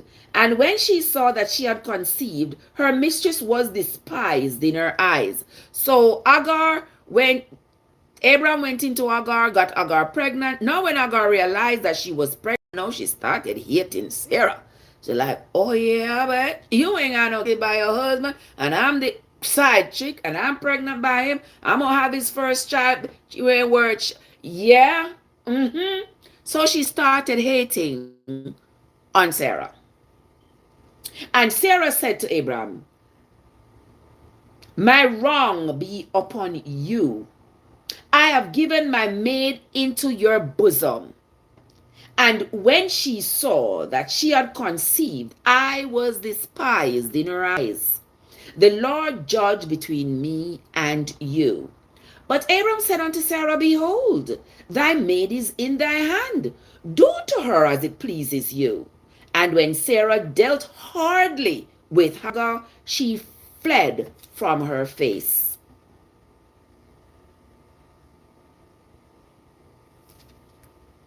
And the angel of the Lord found her by a fountain of water in the wilderness, by the fountain in the way to Shur. And he said, Hagar, Sarah's maid, whence comest thou? And whither wilt thou go? And she said, I flee from the face of my mistress Sarah. And the angel of the Lord said unto her, return to your mistress, and submit yourself under her hands. So let me get this right. Hold on, let me stop straight. Let me get this right. Kenton, blessings to you, my love. So let's run the story from the top. So Sarah can't have children. Abram wants children. Abram, hope I'll say, could that be real? That's my question, my love. So let's run the story from the top. For those of you who were not here from the top of the story. So Sarah is married to Abram. Abram is Sarah's brother. Sarah is Abram's sister. We passed there. Sarah has no children by Abram. Abram wants children because Abram wants to leave all these riches that he has amassed. He wants to leave it for his heir. He has no heir to leave it to. So per the law of the land, he has to leave it to the chief servant in his house. And this chief servant is from Damascus. This guy, he don't want to leave everything to this guy. So he goes to God and he says, God, listen, you know, see me plight. You know, sister, me married to Sarah from how long and I know she can't breed. Me not have no pitney if you leave all of this riches to her. Me old, me soon dead. What me fi do? Everything, per the law, everything is going to be left to this Damascus guy in my house. Me not want that to happen. And God said, don't worry yourself. I got you. He said, don't worry. I got you. Just bring me one heifer. Bring me one 3-year-old heifer, one 3-year-old sheep, one 3-year-old goat, one turtle dove, and some other thing. Come, I make it work some wobia. And then we go there. But anywho, Sarah, when Sarah say, he can't get pregnant, he said to his husband, say, Abraham, listen, it's like how I can't get pregnant. And we have Hagar in the house. She is one of the most beautiful servants we have. Why don't you go in and go get Hagar pregnant so she can have the children that will be called mine? Abraham just jumped at the opportunity. He went in. He got Hagar pregnant. When Hagar realized that she was pregnant, she started to despise Sarah because no, some side chick love eggs up themselves. You understand? Yeah, now that she pregnant, she eggs up herself. That's what I call it. So Sarah can't take it no more. She can't take the mocking and whatever from Hagar. So she go back to her husband and say, listen, look how Hagar treat me. After me done give to her, look how she treat me just because she get pregnant and me couldn't get pregnant. Abraham tell her, say, good at breed housekeeper. Get that, I can't with you though. I can't with you, my friend. So side chick was there from the beginning. Yes, what I mean, Diane, it was from the beginning. That's something new. It's not something new. So Abraham tells Sarah, do to Hagar what pleases you. So Sarah started treating Hagar poorly. So Hagar left the house, gone walk up and down a road with her big belly. She end up at the river. Angel come to her, ask her, what happened to you? She say, you know, say, I'm pregnant for Abraham, my master, but me and the mistress can't get along. So that's why I'm there here. So, and the angel say, go along back your yard to your master and your mistress. Galanga back to make Sarah abuse you. And my thing is, always Abraham a man of God. And Abraham was willing to have his side chick pregnant with his child and run her out on the street. And them something that men of God did in those days. Remember, he was a man of God, you know. Him could have go have conversations with God and God just give him whatever he wanted. And here comes can't answer for a kid of a man of who. And Andrea, you know long for see me. Jesus, peace, Andrea. Andrea, me love to see you. What happened? Happy Wednesday to you, my love. Good to see you. Yeah. So me I wonder now why Abraham, a man of God, did not see it problematic that him baby mother pregnant with his child and I'm gonna put her out on the street. Now remember now, you know, he had amassed a lot of wealth. Him could have built one little tiki hut down on the land. Remember him just get up on whole heap of land, you know, where God tell him say east, west, north and south and all of this other theme, you know. So you tell me him couldn't order his servants to build up a little piece of hut somewhere upon the land and said to Hagar, listen, since you and Sarah now agree, you're carrying my child. I don't want nothing to do. I don't want nothing to do with child. Go and go live in here, so. He makes Sarah put out the man to the master of the world with her big belly. Yeah, Andrea. I saw the Bible say, no, me say so. The Bible says so, it was not me. But anyway, I saw the Bible say. So Sarah, Hagar was put out by Sarah. Abraham didn't stop it. Abraham was quite comfortable with him baby mother being put out in the street, not caring what happened. But I thought he so badly wanted a child. He so badly wanted a child. And that's why him treat the mother of the child while the mother is pregnant. This don't make no bit of, this story not add up there, and it don't make not a bit of liquor sense. Because that sounds extremely cruel. Coming from a man of God. A man who went to God, go beg him fervently. Forgive him a pitney, kind of have none. And now he tell Sarah, do as you please with Hagar. And Sarah put out Hagar gone with the big belly. With Abraham's child. Oh, thank you, my love. She is, but still vertical. So we good. Yeah, we good, my love. Thank you for asking. Yeah. But anyway, we're going to continue with this. You know, make a little sense there, and you're not alone, but let us continue. I'm not, you know, when we did reach. I see, I can't make me never mark when we did reach, you know. Hold on, let me go back. I think I was at chapter 16. I think I'm at chapter 16. Okay, yeah.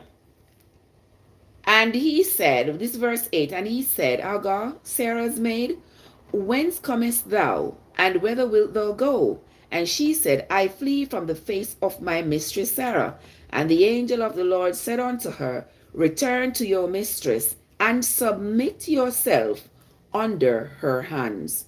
And the angel of the Lord said unto her, I will multiply thy seed. The angel of the Lord, you know, not the Lord. The angel of the Lord said unto her, I will multiply your seed exceedingly, that it shall be numbered for multitude. So let me ask you something. The angels are able to perform miracles? Because it never said the Lord, you know, it said the angel of the Lord told Hagar that they will multiply her seeds in multitude. All right, let me mark right there so they can look back on it when we're done. And the angel of the Lord said unto her, behold, thou art with child, and you shall bear a son, and shall call his name Ishmael, because the Lord hath heard thy affliction. And he will be a wild man. His hand will be against every man, and every man's hand against him. And he shall dwell in the presence of all his brethren. And she called the name of the Lord that spake unto her. Me think it's our angel did that talk to her. You know, say our angel up here, so in verse 9, it says, and the angel of the Lord said unto her, and now it says, and he will be a wild man, his hand will be against every man, and every man's hand will be against him, and he shall dwell in the presence of all his brethren. And she called the name of the Lord that spake unto her, Thou God seest me. For she said, Have I also here looked after him that sees me? Wherefore the well was called Beer Lahairoi. Beer Lahairoi. And these are the things that trick us in the book. People have to wake up. And then I wake up in a whopper. I wake up. Then I wake up. But anyway, she says, Wherefore the well was called Beer Lahairoi. Behold, it is between Kadesh and Bered. And Hagar bare Abram a son, and Abram called his son's name, which Hagar bare Ishmael. But hold on, I know Abram called the pitney Ishmael. Wasn't the angel who told Hagar to name the pitney Ishmael? Wasn't it? Hold on, let me read something else again. Yeah. Verse 11, the angel of the Lord said unto her, Behold, thou art with child, and shall bear a son, and shall call his name Ishmael. Son of Abraham named Ishmael. It's the angel who told Hagar. But you know, so them have to give the man the credit. So now it says, And Hagar bare Abram a son, and Abram called his son's name, which Hagar bare, Ishmael. And Abram was 86 years old when Ishmael was born. Abram was 86 years old when Ishmael was born. We're going to move on to chapter 17. And when Abram was 90 years old, 90 and 9. When Abram was 99 years old, the Lord appeared to Abram and said unto him, I am the Almighty God. Walk before me and be thou perfect. Huh? And be thou perfect?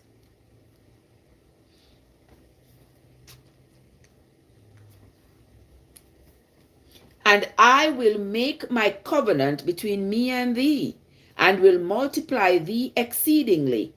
And Abram fell on his face, and God talked with him, saying, As for me, behold, my covenant is with thee, and thou shalt be a father of many nations.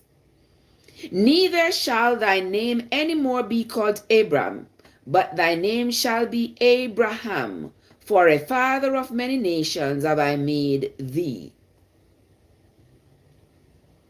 And I will make thee exceedingly fruitful, and I will make nations of thee, and kings shall come out of thee. Let me not tell you know how ambitious Abraham was.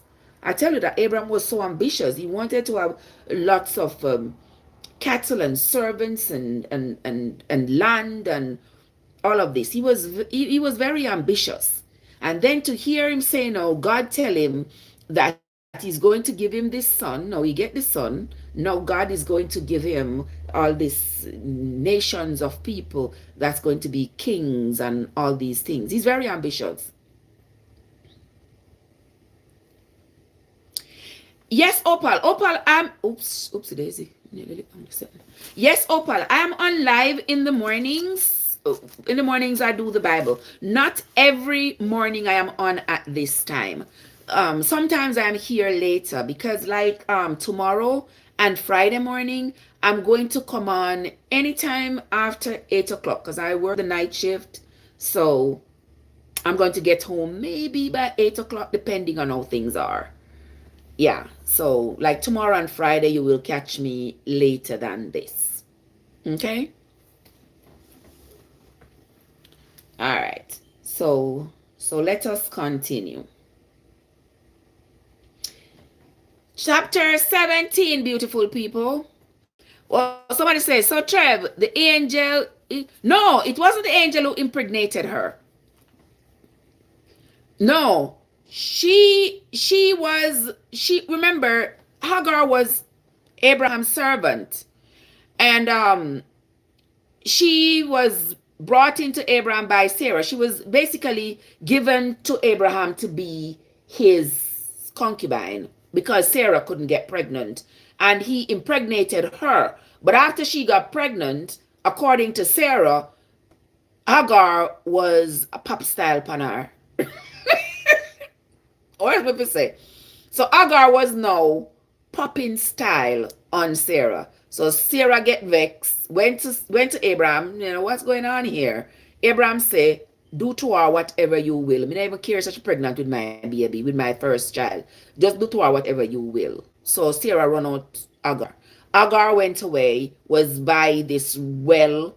She was by this well, and then this angel approached her and asked her, what is she doing there? And she told the angel that she could not get along with Sarah, so that's why she was there. And the angel says, I see you're with child. You're going to have a boy. You're going to name him Ishmael. But go on back to your yard. Go on back go serve under Sarah and Abraham. So, Ane Jacket, he was the father.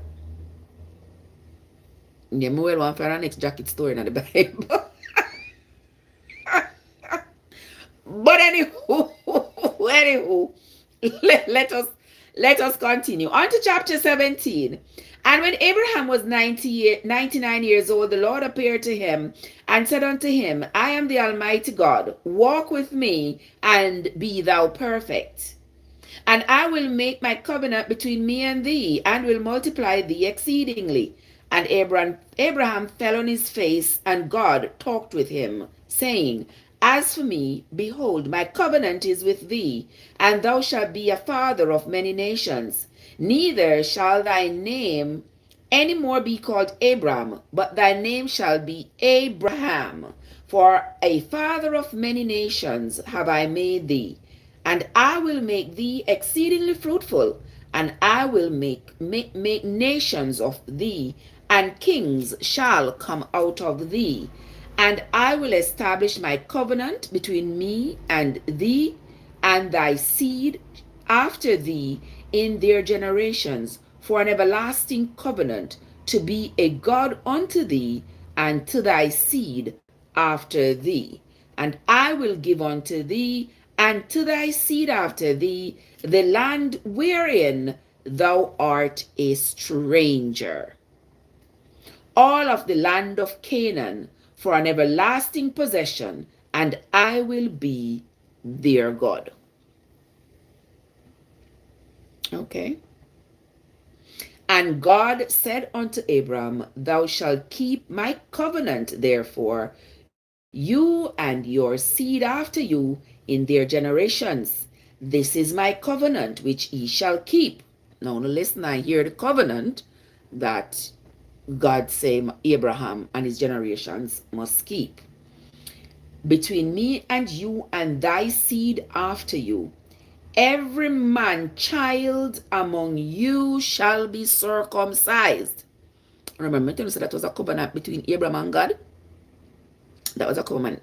So Abraham said it was a covenant between him and God. So the Bible says it was a covenant between God and Abraham, that every male child should be circumcised.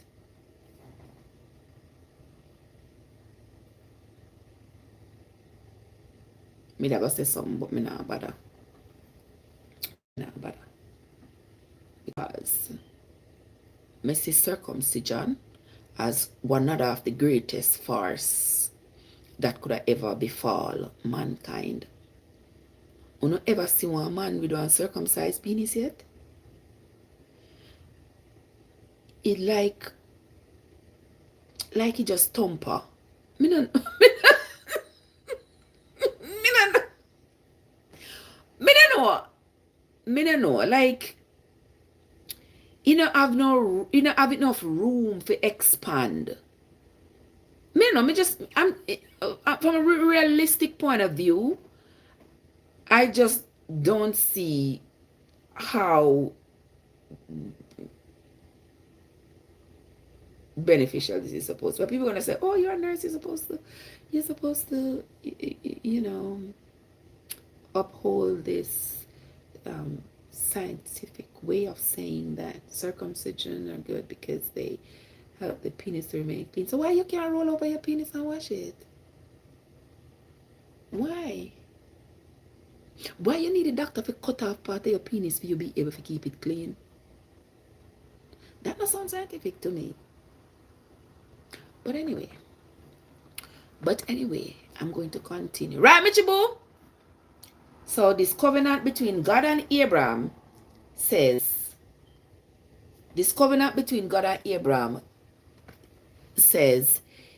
all the men who were born in Abraham's tribe must be circumcised. And you shall circumcise the flesh of your foreskin, and it shall be a token of the covenant betwixt me and you. What some of the private parts have to do with covenant with God? What some of the private parts have to do with covenant with God? But let's ask.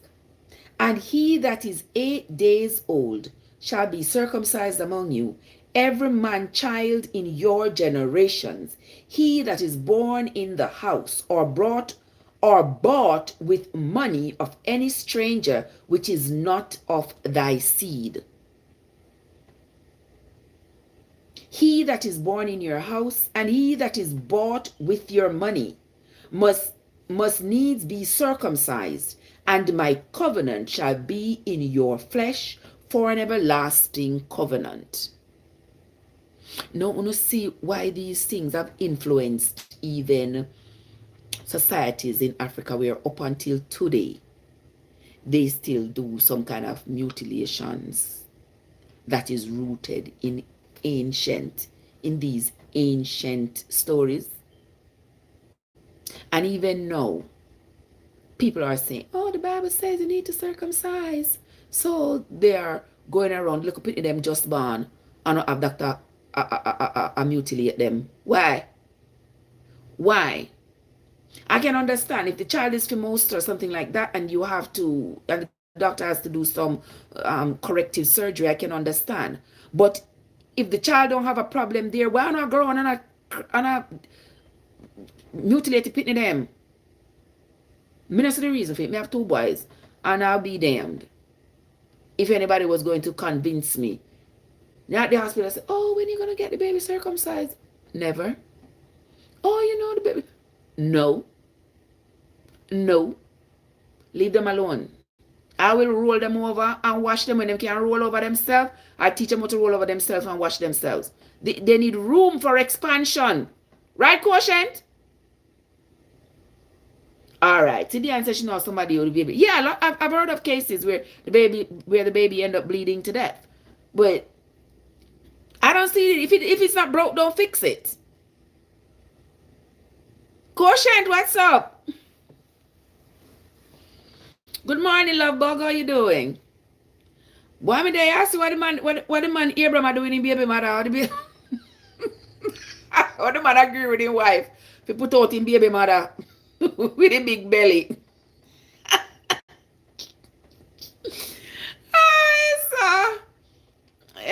Anyway, I'm there. See, I'm not do too bad. I'm there, and I'm here seeing how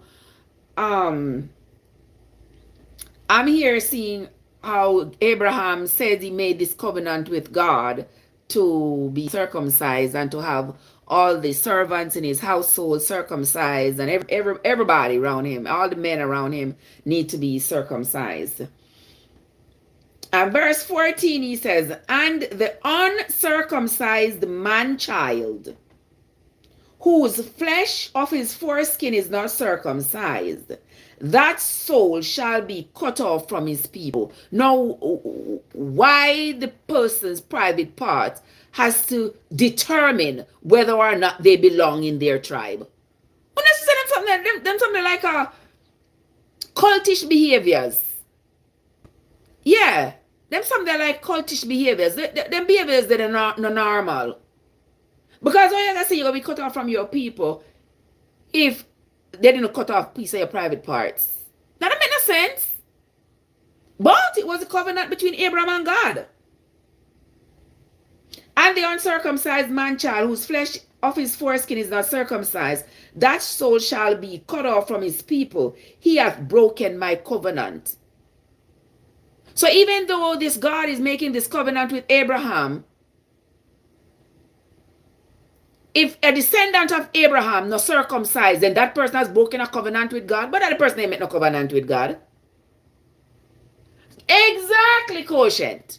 Exactly. Why, since he has the authority, why didn't he make the men without this piece of foreskin? Since it's so important that they not have it, why not just make them without it?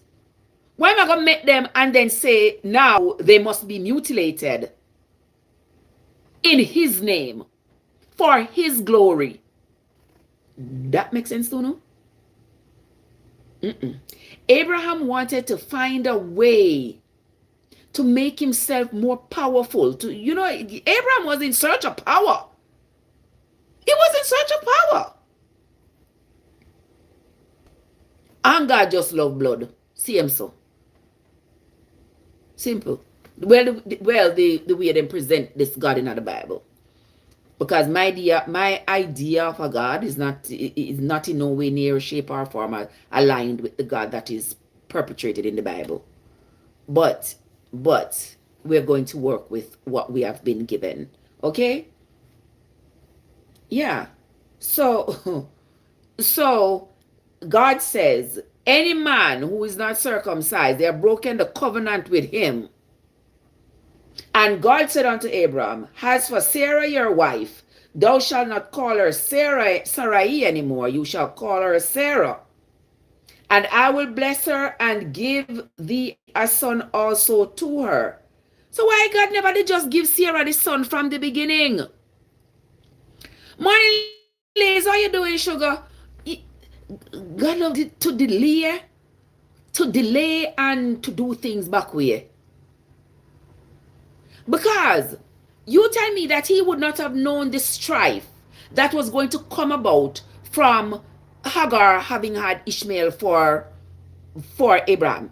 You tell me that God didn't know that. To say to Abraham, his faithful servant, listen, I see and I hear what you and Sarah talking about you going into Hagar to get her pregnant. This is not a wise idea because I can foresee big problems. And why would you want your servant to bear you your first child? I am going to open Sarah's womb and have her bear you your first child. Why God never do that? So this God here love the confusion and the problem and people going back and forth and fighting against each other. Look like him enjoy it. Because that would have been simple. Because here now he says, and I will bless her and give thee a son also of her. Yea, I will bless her, and she shall be a mother of nations. Kings of people shall be of her. Then Abraham fell upon his face and laughed. I guess that was when Abraham's mind was baked in reality. Yeah, that's when he laughed and said in his heart, shall a child be born unto him that is 100 years old? And shall Sarah that is 90 years old bear a child?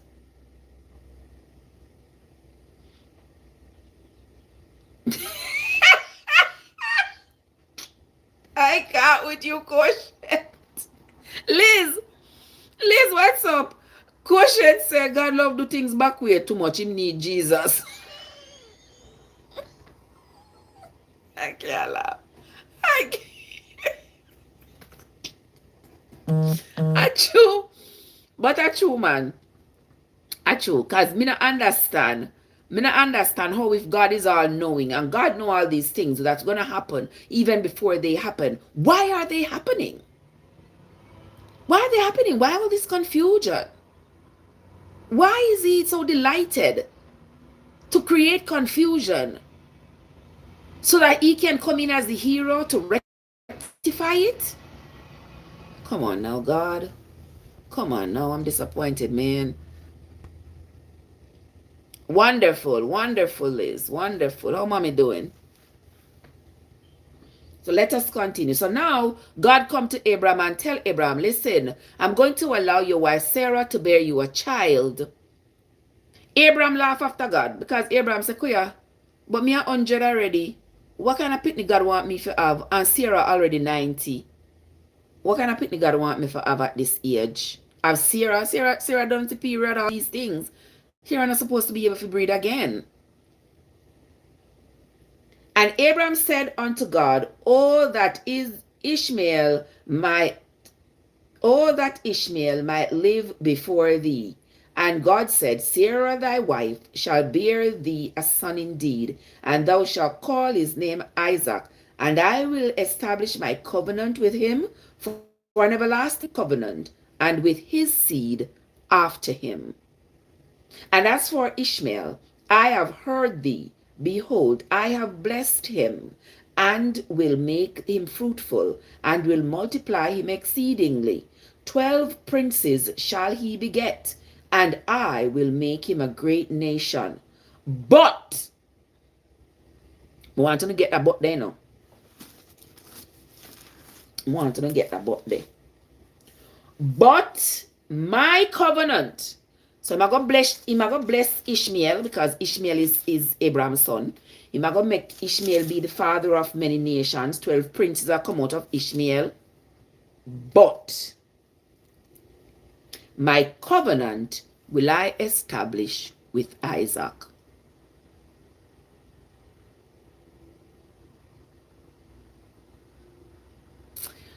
So does that mean then that Ishmael, since you know I established no covenant with Ishmael can go and then and not be circumcised and go about in business, do whatever I want to do, right? He said, I'm go in hear Abraham's cry, and I'm going to make Ishmael be, I'm going to bless Ishmael, and he's going to make sure Ishmael is fruitful. I have 12 princes going to come out of Ishmael. But the prize bowl is going to be Isaac. And he's going to establish, he's going to establish a covenant with Isaac, which Sarah shall bear unto thee at this said time next year. And he left off talking with him, and God went up from Abraham. Let us continue. And Abraham took Ishmael, his son, and all that was born in his house, and all that were bought with his money, every male among the men of Abraham's house, and circumcised the flesh of their foreskin in the same day, as God had told him. No, God not tell Abraham nothing. This was a master plan that Abraham came up with. And Abraham was 99 years old when he was circumcised in the flesh of his foreskin. So I'm circumcised all of the man, them and then circumcising himself. Thank you, Quotient. Bless you, my love. Bless you, appreciate you. TikTok say I never did the art mission today. Me said TikTok mix up. TikTok say Quotient didn't complete the heart me mission today. Guys, you complete no heart me mission. We are no send one heart me and then comment in the chat. Send one heart me, then comment in the chat. TikTok a tell pa uno. Okay, so let us continue. And Ishmael his son was 13 years old when he was circumcised in the flesh of the foreskin. And do the same thing like yesterday, quotient. And for those of you who weren't here, send the heart me, then comment in the chat, and then you're going to see the heart beside my name up there. Touch it, and anything that you see say claim, claim it. Yeah, you can't depend live or watch for nothing. Yeah. Yeah, you can't watch for nothing. I don't claim no points. Okay, see there? See the quotient just reach level 3. You see that? Okay. All right, let us continue, beautiful people. And Ishmael his son was 13 years old when he was circumcised in the flesh of his foreskin.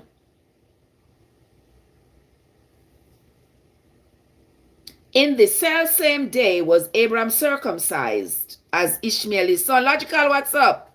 So Ishmael and Abraham was circumcised on the same day. Ishmael was 13, Abraham was 100. And all the men of his house, born in his house and bought with his money, were circumcised in that same day. All right, can't someone never hear. Can't say anybody that want you. Oh Lord, me tell you. Abraham ring the alarm. Abraham ring the alarm for all of the man them. And tell them so God say, you have a covenant with him, and this covenant extends. And this covenant extends throughout all the men in Abraham's house, whether they were born there or he bought them. So you know, say them not trade people, buy people for slaves, whatever. Yeah. All of them need to be circumcised. And if not, them not have a covenant with God. Yes, let me read that part again. All right. Let me read it for you again. Which one am I read it from? We're going to start with at verse 23. It says, and Abraham took Ishmael his son and all the men that were born in his house and all the men that he had bought with his money, every male among the men of Abraham's house, and he circumcised the flesh of their foreskin in that same day as God had said unto him. And Abraham was 99 years old when he was circumcised in the flesh of his foreskin. And Ishmael his son was 13 years old when he was circumcised in the flesh of the foreskin. And in that same day was Abraham and Ishmael his son circumcised, and all the men in Abraham's house, whether they were born there or they were bought there. They were all circumcised with him. Yes, it did say bought. Yes, sir. Yes, sir. Because remember, Abraham was trading slaves as well. Yeah. They were buying and selling people. It's not something new. So when he bought somebody, they were his. He had full authority over them. And remember, he was a man of God now. Okay. He could go to God and request anything he wanted and got it. So it says whether they were born there, because you know when he bought women and they lived there, the children that were born there belonged to him. Yeah, he was responsible for raising them, for training them to be soldiers, for using them as part of his army, for using them as part of his shepherds, to take care of his flock and all these things. Yeah. So we're going to move on to chapter 18. Let's move on to chapter 18.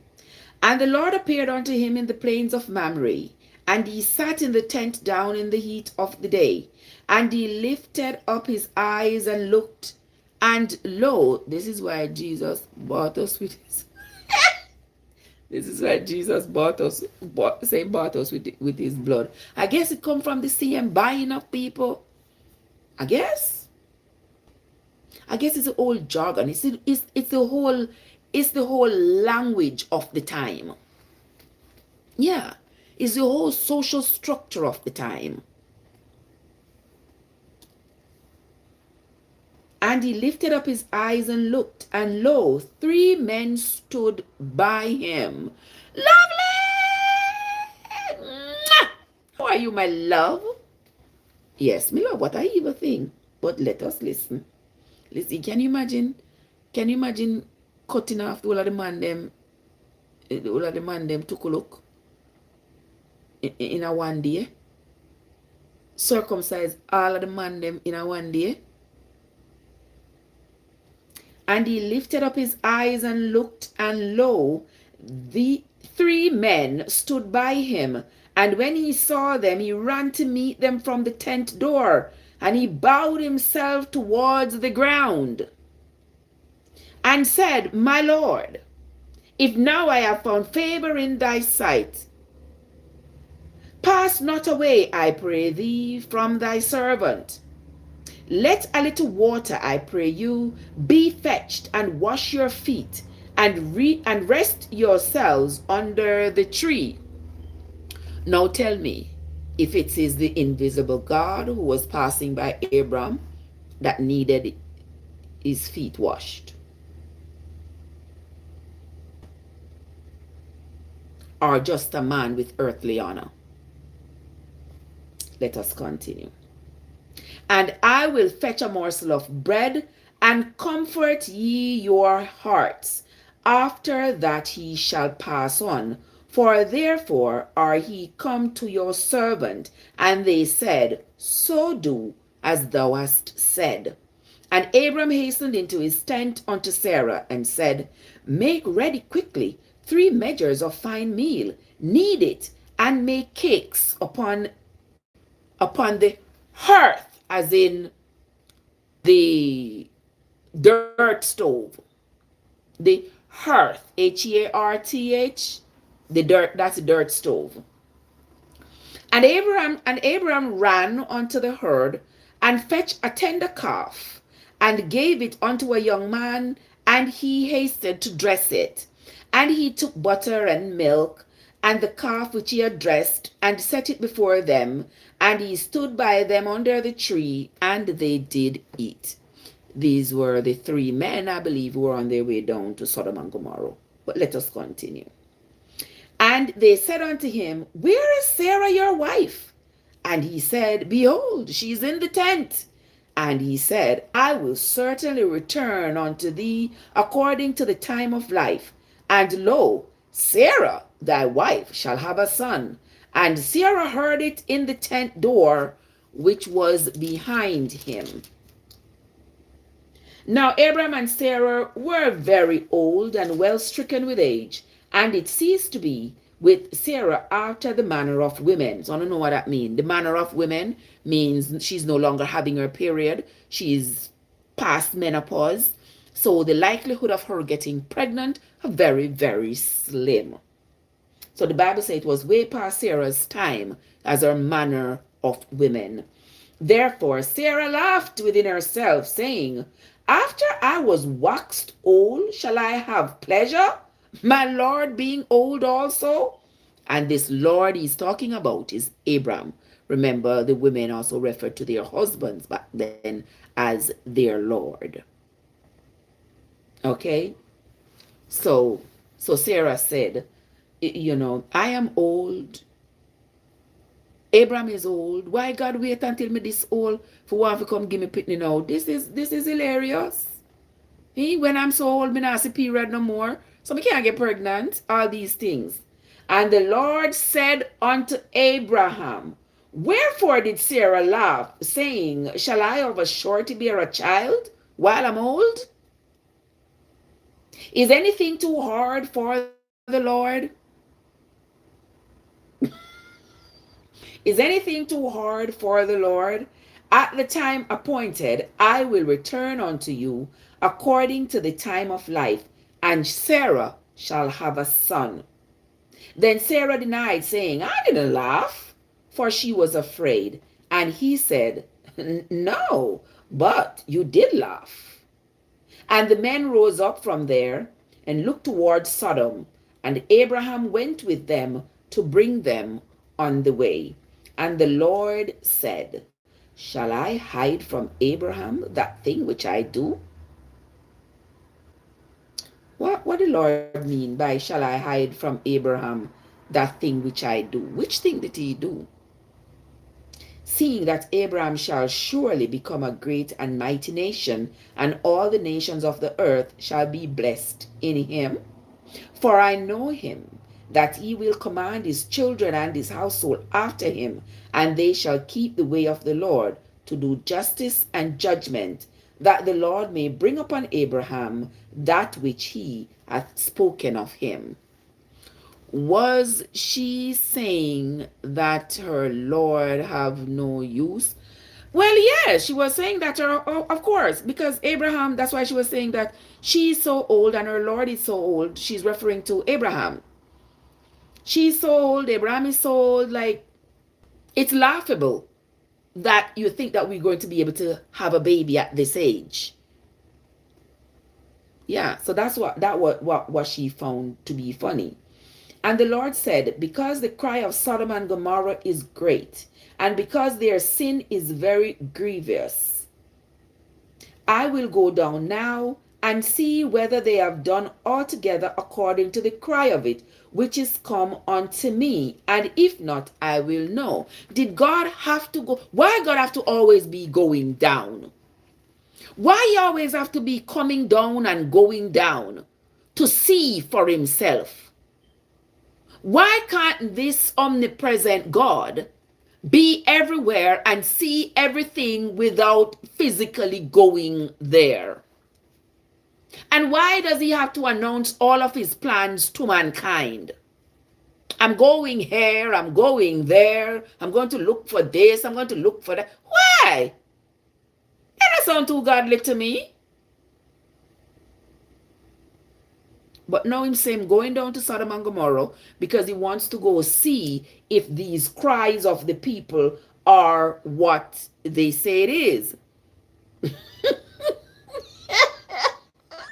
Quotient, the things I think of are the things you type. So, ay. Okay, so let us continue. And the men turned their faces from there and went towards Sodom. But Abraham stood yet before the Lord. And Abraham drew near and said, Wilt thou also destroy the righteous from the wicked? So now it sounds like him talk to the Lord. But the three men are gone.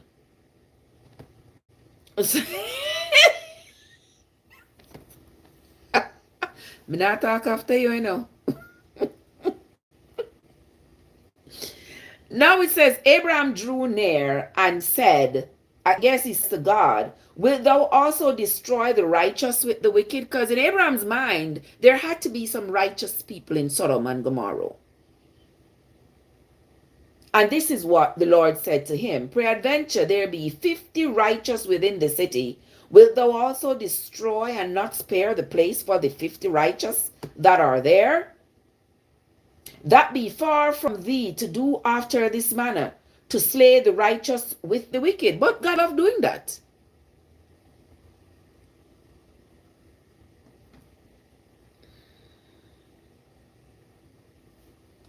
God said that was written by King James of England, which they still use, Lord, today. Yes, my Lord. To somebody who is respectful, a respectable person who has riches and influence. Yes, my Lord, or no, my Lord. And he said, that be far from thee to do after this manner, to slay the righteous with the wicked, and that the righteous should be as the wicked, that be far from thee. Shall not the judge of all the earth do right? Abraham, this I talk to God, you know. I say, then if you are the judge of everybody. You're not supposed to do right. How is it that humans in throughout the Bible we find where humans are sort of correcting God? We are you remember when we were reading about Moses, how Moses God get angry and Moses have to calm him down and all these things. This does sound too godly to me. And here now, Abraham is asking him, if you go down to Sodom and Gomorrah and there are at least 50 righteous people, if you're still going to destroy the 50 righteous people with all the bad people. Like, you are God. You're supposed to do right. You're supposed to save the righteous and destroy the wicked. And the Lord said, and this is what the Lord's response to Abraham: if I find in Sodom 50 righteous within the city, then I will spare all the place for their sake. Yes, the God of the Bible is always losing his cool. He always so angry. He's always so determined to destroy. I don't remember seeing this God say, come sit at the table and let us discuss this matter. Everything in just a slaughter them left and right. The portrayal of this God in the Bible leaves me with no choice but not to believe. Yeah, man, him fuse short, man. Him fuse short. Him short, him have a complex. A true, man. Because it just seems like he's just so angry all the time. And then you said the Bible is supposed to be an inspiration for goodness. I mean, I find that to be good. But anyway. And Abram answered and said, behold now, I have taken upon me to speak unto the Lord, which am but dust and ashes. Peradventure there shall lack 5 of the 50 righteous. Wilt thou destroy all the city for lack of 5? And he said, if I find there be 45, I will not destroy it. And he spake unto him again and said, peradventure there would be 40 found there. And he said, I will not destroy the city if I find 5 righteous people. And he said unto him, oh, let not the Lord be angry, and I will speak. Peradventure there shall be 30 found there. And he said, I will not do it if I find 30 righteous people there. And he said, behold, now I have taken upon me to speak unto the Lord. Peradventure there shall be 20 people found there. And he said, I will not destroy it for the sake of 20 righteous people. And he said, oh, let not the Lord be angry. Oh, let not the Lord be angry, and I will speak yet but this once. Peradventure 10 shall be found there. And he said, I will not destroy it for the sake of 10 people.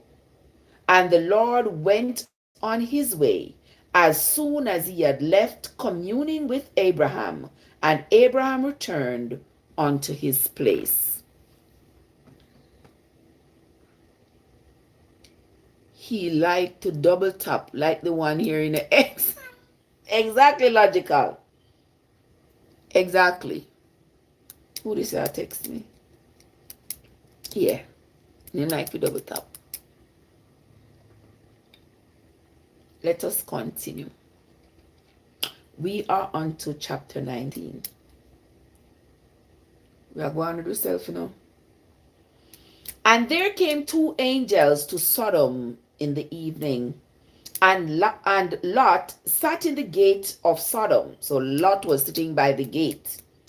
And Lot, seeing them, rose up to meet them. And he bowed himself with his face towards the ground. And he said, behold now, my lords, turn in, I pray you, into your servant's house, and tarry all night, and wash your feet, and ye shall rise up early, and go on your ways. And they said, no. but we will abide in the street all night. So Lot was quickly offering these men to stay in his house that night. The men said, no, we're not coming to your house. We're going to stay. We're going to stay in the street. But Lot pressed them greatly. Yeah, he said, no, you can't stay upon the street. You have to come stay in my house. And he made them a feast and did bake unleavened bread, and they did eat. But before they lay down, the men of the city, the men of Sodom, encompassed the house round about, both old men and young men, all the people from every quarter. And they called unto Lot and said unto him, where are the men which came into thee this night? Bring them out unto us, that we may know them. And Lot went out at the door unto them and shut the door behind him. And he said, I pray you, brethren, do not so wickedly.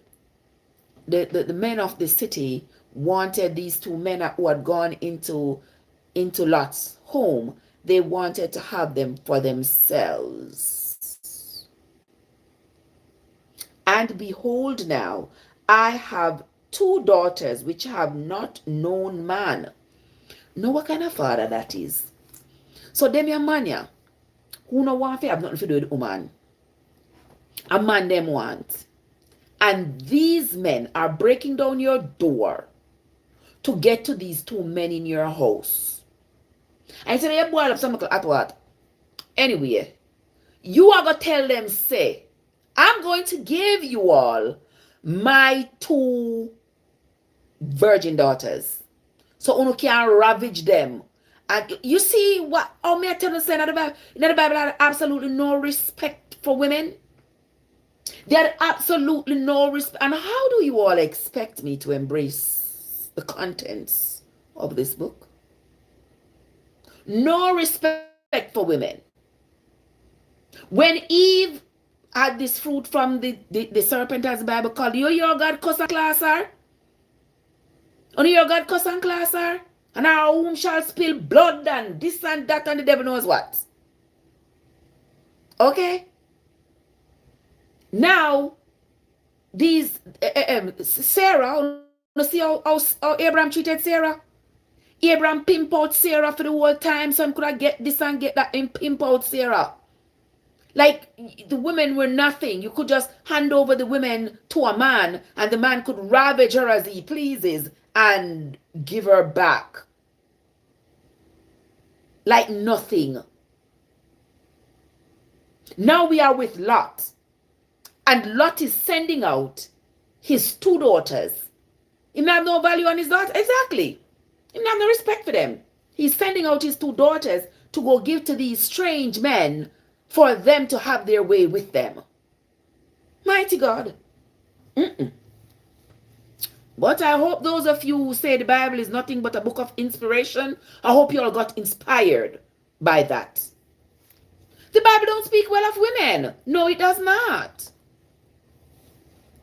Let us continue. And he pressed upon them greatly.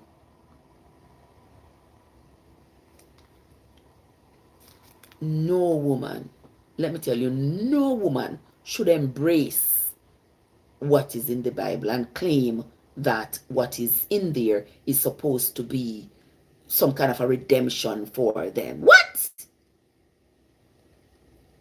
Exactly logical. I have to be a wicked father to give your daughters away like that.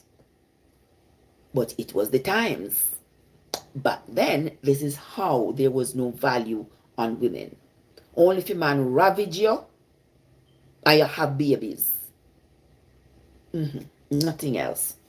Now he says to these men, behold, I have two daughters, which have not known man. Let me, I pray you, bring them out unto you, and do to them as is good in your eyes. Do to them as is good in your eyes. Only unto these men do nothing. So this father is ready to protect these two men over his two daughters. He's ready to protect these two men over his two daughters.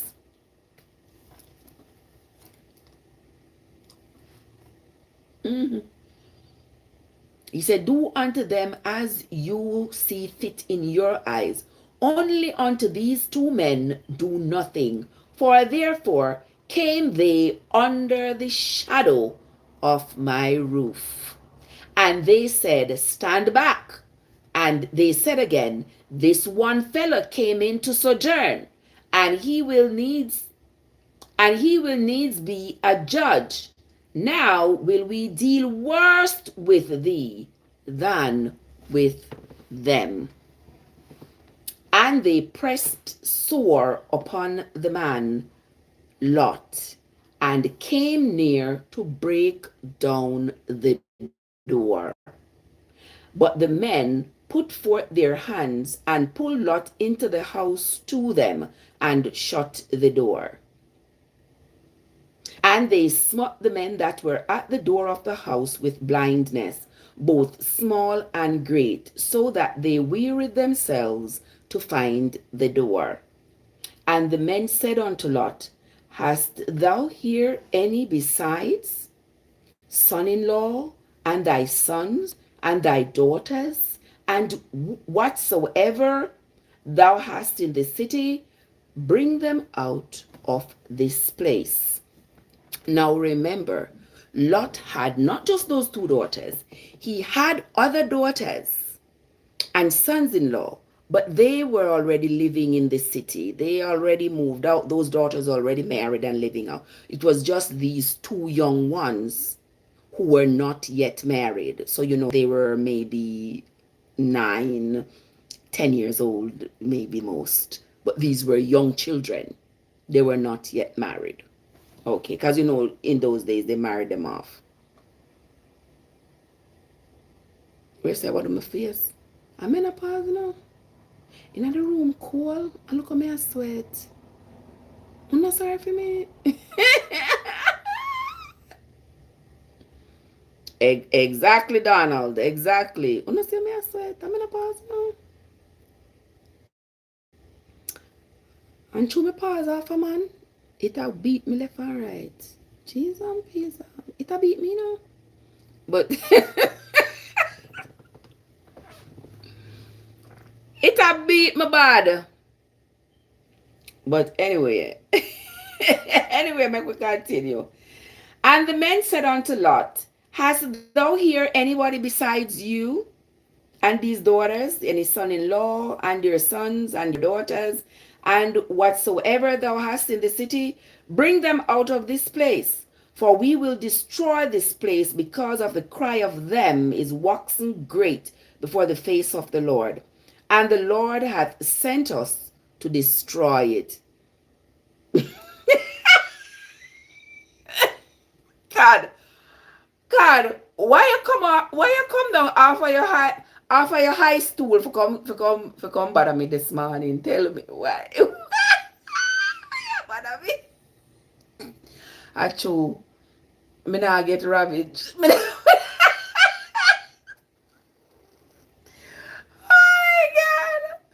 Maybe if me get a little ravaged, me might pass might go away. What did that say? I'm coming on my life. Somebody have to come, Donald. Trust me, we can't continue like this. It is not wise for a woman to be alone. This right here is proof. Look at it. Look at it. I'm sweating like crazy. Hold on to yourself, no logical. Sure. My gosh. In the room, I have a little bit of warmth because it is cold. But good God. I feel the sweat all run down in my back. I run out of my hair. Hui. Anywho.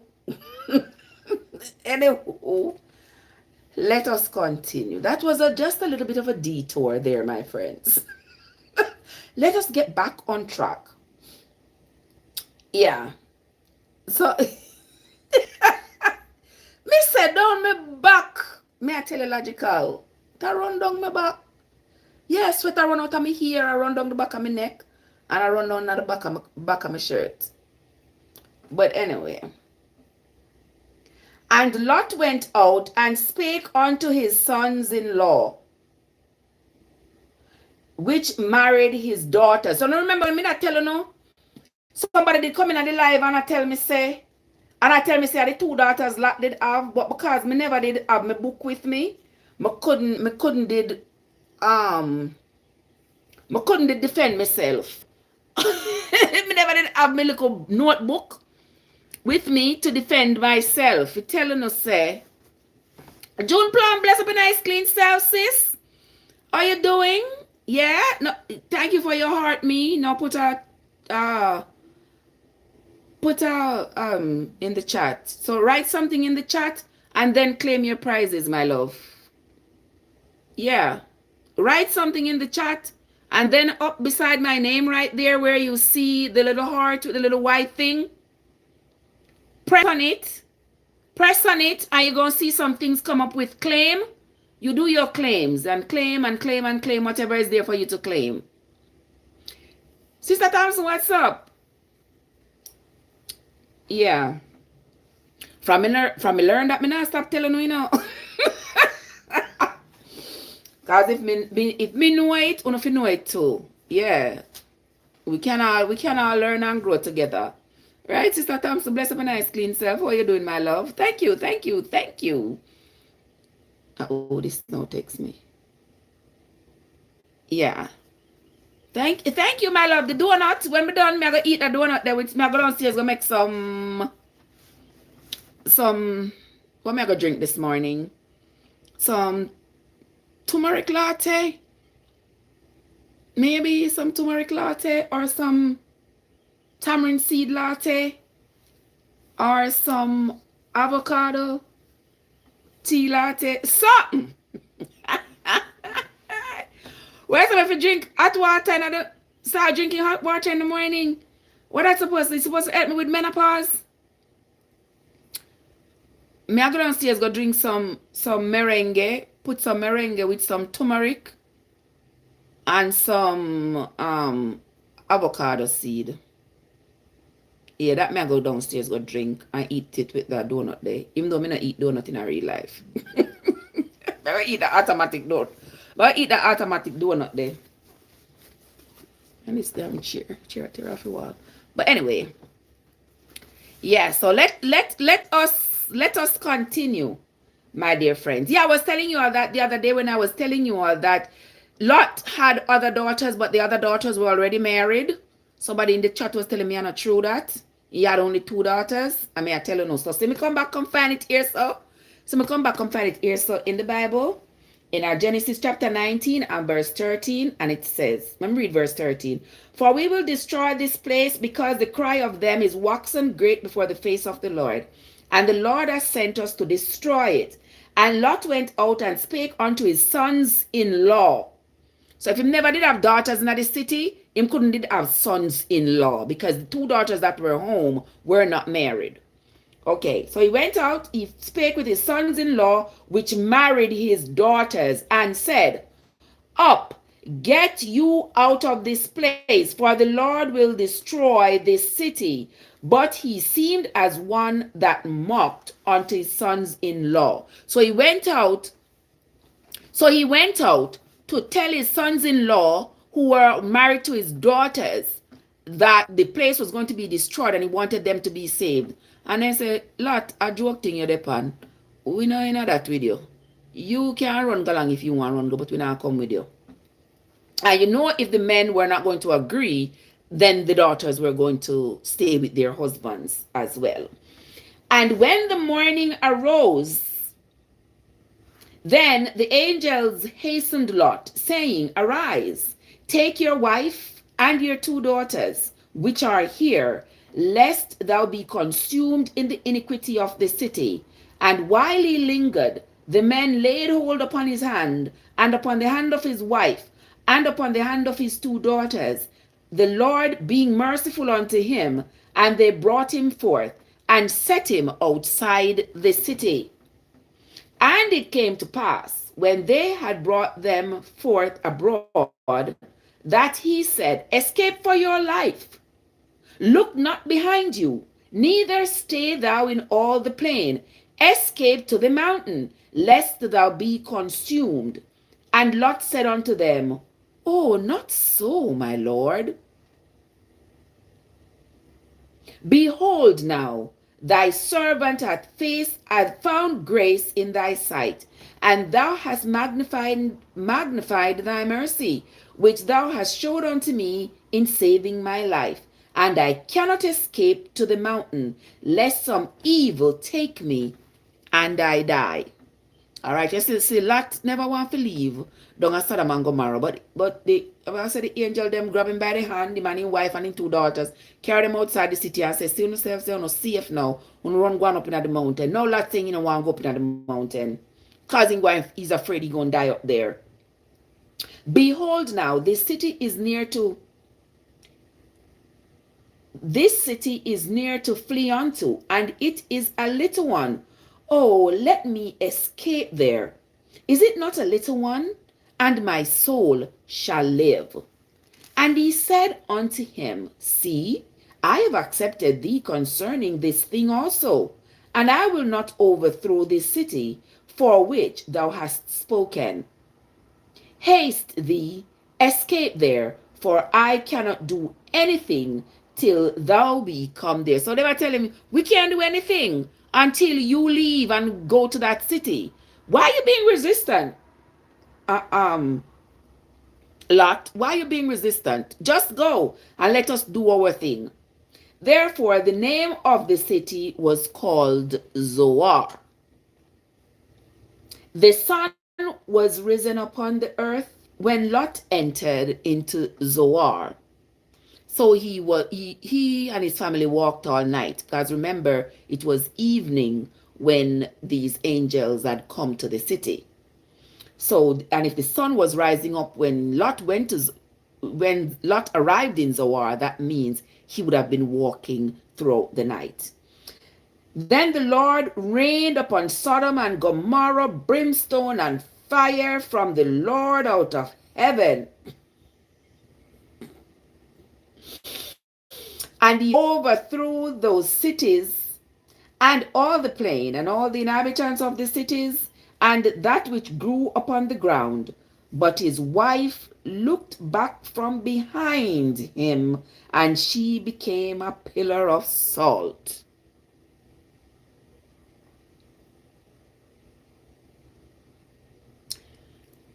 Some people say that look back is figurative, that her mind went back to all the things that she had left behind. Now you tell me, you don't think the daughter's mind went back to all that they were leaving? Don't you think Lot's mind should have gone back? Remember, he had children that were there, and probably grandchildren too. He had children that were there that was going to be burnt in the fire. His wife had children and family members back there that were going to burn in this fire. So she would have all right. If fire was coming down and burning up North Carolina, I had to run to Florida. Don't you think my mind, there is absolutely nothing that was going to stop my mind from at least thinking back to what I'm leaving behind? So, I don't get this. But they say, what the Bible says, his wife looked back from behind him, and she became a pillar of salt. And Abraham got up early in the morning to the place where he stood before the Lord, and he looked towards Sodom and Gomorrah, and towards all the land of the plain, and beheld, and lo, the smoke of the country went up as the smoke of a furnace. And it came to pass, when God destroyed the cities of the plain, that God remembered Abraham, and sent Lot out of the midst of the overthrow, when he overthrew the cities in which Lot dwelt. And Lot went up out of Zoar, and dwelt in the mountain, and his 2 daughters with him. Lot had intentions for his daughters. Lot, not no wife, not turn up pillar of salt. Lot do it. Lots of we are running, we are go up in the mountain, we are going to the cave, go live, but I don't want my wife with me. And Lot went up out of Zoar and dwelt in the mountain, and his 2 daughters with him, for he feared to dwell in Zoar. So he went up from Zoar up into the mountain to go live. And he dwelt in the cave with his 2 daughters. Lot run left his wife. Yes. And I want to think that he her so that he could go up in the mountain with the 2 daughters. I 2 prepubescent daughters, them, you know. And the firstborn said unto the younger, Our father is old, and there is not a man on the earth to come in unto us after the manner of all the earth. Come, let us make our father drink wine, and we will lie with him, that we may preserve seed of our father. And they made their father drink wine that night, and the firstborn went in and lay with her father, and he perceived not when she lay down nor when she got up. And it came to pass on the morning that the firstborn said unto the younger, Behold, I lay yesternight with our father. Let us make him drunk tonight again, that you may go in and lay with him, so we may preserve his seed. And they made their father drunk again. And the young one arose and lay with him, and he perceived not when she lay down or when she got up. And thus were both the daughters of Lot with child for their father. They went, of course, I do them something a long time, love. Long time they do them something there. And the firstborn bare a son and named him Moab. A choker that me always have to get to Moab, you know. Named him Moab, the same as is the father of the Moabites until this day. And the younger daughter, she also bare a son, and they named him Ben-Ammi, the same is the father of the children of Ammon until this day. So the Ammonites are descendants of Lot, because they were the descendants of Ammon, the child that was born by Lot and one of his daughters. So there is Moab and Ammon.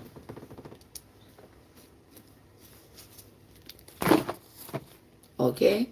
Yeah, them do them something a long time. Long time.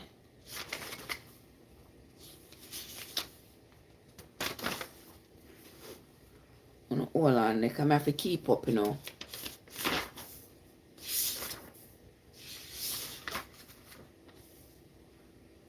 All right, there we go. Let us continue. We're gonna read chapter 20. We're not come off of them neck, you know, because me I try to tell us say the things were in this thing here. Yeah, the things that are in here are questionable. We're going to move on to chapter 20 of the Genesis. And Abraham journeyed from there towards the south country and dwelt between Kadesh and Shur and sojourned in Gerar. And Abraham said of Sarah his wife, She is my sister. And Abimelech, king of Gerar, sent and took Sarah. So see, here is Abraham again, the man of God, pimping out his wife, who is also his sister. Okay? And Abraham sojourned from thence towards the south country, and dwelt in Kadesh and Shur, and sojourned in Gerar. And Abraham said of Sarah his wife, She is my sister. And Abimelech, king of Gerar, sent and took Sarah. But God came to Abimelech in a dream by night, and said to him, Behold, Thou art but a dead man, for the woman which thou hast taken, she is a man's wife. But how comes God never did say that to the Egyptians? How comes God never did say that to the Egyptians who took Sarah and gave Abraham Wolipadori? But now God is saying to Abimelech, you'll be a dead man if you sleep with this woman, because she is somebody's wife. But Abimelech had not come near Sarah. And he said, Lord, wilt thou slay also a righteous nation? Said he not unto me, she is my sister? And she even herself said that Abraham was her brother. In the integrity of my heart and innocence of my hands have I done this. So Abimelech said, God, forgive me. Me never know, say, I did Abraham sister. I did Abraham wife, because she tell me, say, Abraham is our brother. And Abraham told me that she is his wife, that she is his sister. So much so for the dignity of this godly man, Abraham. And God said unto him in a dream, Yea, I know that thou didst this in the integrity of your heart, for I also withheld thee from sinning against me. Therefore suffered I thee not to touch her. So I guess God tell Abimelech, say, I know you were innocent, and I restrained you from sleeping with Sarah because I knew what was going on. So he say, now therefore restore the man his wife, for he is a prophet. For he is a prophet, and he shall pray for you, and thou shalt live. And if thou restore her not, know thou that thou shalt surely die, you and all that is yours. Now, uno tell me say, God no bias and this no crazy. Oh, this call me. Oh, me call it back. Okay. Now, uno tell me. Uno make we go over this. Make we go over this. So, Abraham told the lie, tried to deceive Abimelech by telling Abimelech that Sarah is his sister. Sarah is also part of that lie by telling Abimelech that Abraham is her brother. But then God said, you know something, Abimelech? I sort of closed up your desires just to ensure that you did not sleep with another man's wife. Now, this man is a prophet. He's my prophet. Give him back his wife, and all will be well with you. If you don't give him back his wife, everybody, you and everybody are go dead. But Abraham, who just tried to deceive Abimelech because Abraham wanted more dowry, God not see nothing wrong with that. God not see nothing wrong with that. Nothing wrong with that. The storyteller them tell life on God. Not true. Him not see nothing wrong with his servant, with his humble servant, telling lies, pimping off his wife so he could collect dowry. God has nothing wrong with that. But he's going to tell Abimelech, if you refuse to give back Sarah,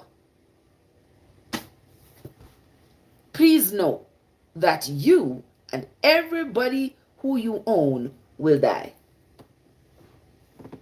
But Abraham got away scot-free. Let us continue. Therefore Abimelech rose early in the morning and called all his servants and told all these things to their ears, and the men were very afraid. Then Abimelech called Abraham and said unto him, What hast thou done unto us? And what have I done to offend thee, that thou hast brought this on me and on my kingdom, this great sin? Thou hast done deeds unto me that not ought to be done to anybody. And we can just imagine that he had some more choice words for Abraham. And Abimelech said unto Abraham, what sawest thou that thou hast done this thing? Like, what did you see with me? What was it about me that made you decide that you were going to do this to me? And Abraham said, because I thought, surely the fear of God is not in this place, and they will slay me for my wife's sake. Not nice, what's up? Now hear this. He thought that the fear of God was not in King Abimelech's kingdom, and they will slay him for his wife's sake. And they will slay him so they can have his wife. Thank you, not nice. You're acting nicely this morning. You're behaving nicely this morning.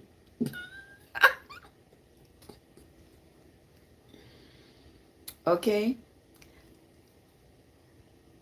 He says, and yet indeed she is my sister. So he's going to reveal the truth now to King Abimelech. He says, and yet indeed she is my sister. She is the daughter of my father, but not the daughter of my mother. And she became my wife. All right, so that is Genesis 20. Oh, you say only for me. You know, a long time a man not tell me so them do something only for me. Jesus God. It's been ages since a man last tell me only for you, baby.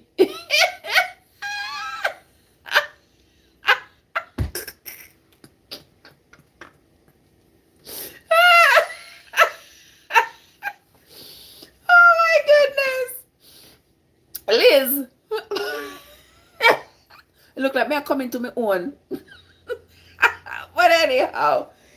Anywho, beautiful people. Yeah. So now Abraham reveals to King Abimelech and says, well, yes, she is indeed my wife, and she's also my sister. We are the same father, but different mother, and she became my wife. This is Abraham, you know, the man of God. Swift one. Swift one, what's up? And it came to pass when God caused me to wander from my father's house. Here now, I'm going to tell Pan himself, I'm going to tell King Abimelech all that is going on. He said, when God caused me to wander, remember when he left Ur of the Chaldees and he went down to Aran, and then from Aran he went to Egypt? He said, when I wander from my father's house, that I said unto her, this is your kindness which you shall show unto me. You see, manipulating sister? You see, manipulating sister? He says when he was getting ready to leave his father's house, he said to Sarah, this is the kindness that you shall do for me. At every place where we shall come, say of me that I am your brother. When me telling us, say, did I not tell you all from the beginning that Abraham was very ambitious? That Abraham had a plan and a plot as to how he was going to become wealthy and recognized in the society? Did I not tell you? Well, here is your proof. He is saying to King Abimelech, here he is saying, the whole thing. So if what happened, he must say, when he left his father's house and went a wandering, he had taken Sarah with him, and he had told her, wherever we go, you must tell them that you are my sister. Because he knows that when Sarah says she is his sister, the men are going to want her. And then he will be able to sell her, to pimp her out, and collect all the dowry, which is going to make him into a wealthy and rich man. Want to see how it works? It's working, right? It's working. And then he said, and Abimelech took sheep and oxen and men servant, women servant, and goats, and you name it, and gave to Abraham and gave him back Sarah. And Abimelech said, behold, my land is before you. Dwell wherever it pleases you. Dwell in my land. Now King Abimelech feel like he is obligated to be kind to Abraham. So he says, see, all of this is my land, you know, Abraham. Wherever it pleases you, just pick a spot and go live. Just pick a spot. And unto Sarah he said, behold, I have given your brother 1,000 pieces of silver. Behold, he is to thee a covering of the eyes unto all that are with thee, and with all other. Thus she was reproved. So Abraham prayed unto God, and God healed Abimelech and his wife and his maidservants, and they bare children. So apparently Abimelech and his wife could not have kids either.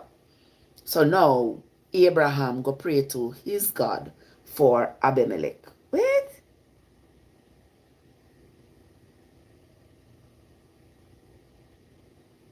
So Abraham prayed unto God, and God healed Abimelech and his wife and his maidservants, and they bare children. For the Lord had fast closed up all the wombs of the house of Abimelech because of Sarah, Abraham's wife. Now, want to see what me tell you say? This God is something else. So because Abraham had pimped out Sarah and given Sarah to Abimelech, why God would close up the womb of all the women in Abimelech's house? What kind of a revenge was that supposed to be for? The people in Abimelech's house were not the ones who went and got Sarah and bring Sarah in. It was Sarah's godly husband brother who was selling her off to Abimelech. So I don't understand God. Why would he do such a thing? And then Abraham had to go back and pray to God to heal Abimelech and Abimelech's wife and his household, so that his wife could eventually get pregnant and the other women in his household could eventually start getting pregnant again. That makes sense? That don't make no sense to me. That sounds quite petty. That sounds like God not punishing the right people. He's punishing the people who are being victimized, and he's praising the people who are perpetrating the act. Yeah. Because King Abimelech was victimized by Abraham. But then his people, his women, their wombs were shut up. And then the same person who victimized him, Abraham, had to go back, go pray to take off the curse off of him. That doesn't sound right. That doesn't sound right at all. But anyway, since we have a little bit more time, we're going to continue. Let us continue to chapter 21. And the Lord visited Sarah as he had said, and the Lord did unto Sarah as he had spoken. For Sarah conceived and bare Abraham a son in his old age, at the set time of which God had spoken to him. And Abraham called the name of his son that was born to Sarah, Isaac. And Abraham circumcised his son when he was 8 days old, as God has commanded him. And Abraham was 100 years old when his son Isaac was born unto him. Nurse baby, Nurse baby, good morning, lovely love. What's up? Good morning. How you doing? Good to see you, sugar. Miss Nurse baby, some things are going here, so in the Bible, you see? Some things are going here, so in the Bible. I'm telling you. As my granny would have said, they must sit there and make dirty eye turn. That's what my granny would have said. They must sit there and make dirty eye turn. All kinds of things going on here, love. But anyway, let us. Nothing still on the plantation. Oh, this. Nothing still on the plantation. Let me tell you. It is too much. People over there on the tube. We're going to continue reading, Liz. We're going to continue. We are now on to chapter 22. 21, I mean. Chapter 21. Them say some comments are being blocked. Me don't know. What kind of comments are not putting in the chat that them need for block, you know? You don't behave on yourself, no? You don't behave on yourself, no? I said the holy book me I read, you know, the good book me I read, you know. And the Lord visited Sarah as he had said. Oh, I read there already. Girl, I don't read a confusing story book. I show confusing story book, but me read it anyway. I say, me there again, call up Abraham at the front of the yes. Abraham need to come to the front of the line because Abraham not going good. Of course not, baby. This book has so many holes. The book not ready. It not ready yet. It has so many holes. The stories are not storying at all. So Abraham now go pray for King Abimelech, and now God listened to Abraham and he opens up back the womb of the women in Abimelech's kingdom, and now they start to have babies again. And now he opened up Sarah's womb, and Sarah have Isaac. Okay? Him at 100, and I think Sarah must be about 90. Sarah said, God hath made me to laugh, so that all that hear will laugh with me. And she said, who would have said unto Abraham that Sarah should have given children suck? For I have borne him a son in my old age, and in his old age. And the child grew and was weaned, and Abraham made a great feast the same day that Isaac was weaned. He make a great feast the day Isaac was weaned. And Sarah saw the son of Hagar. You don't know who am I talk though? You hear them talk about Ishmael. He saying to the son of Hagar, the Egyptian, because remember Hagar was an Egyptian. He said, and Sarah saw the son of Hagar the Egyptian, which she had born unto Abraham, mocking. Yes, so Hagar, he saw the son, he saw Ishmael mocking her, that she saw old and have pitney. Wherefore she said unto Abraham, cast out this bondswoman and her son. We say, how old was the child at birth? 30 years old. Which child? Isaac? You don't know what? You don't know. He must be born old like Adam.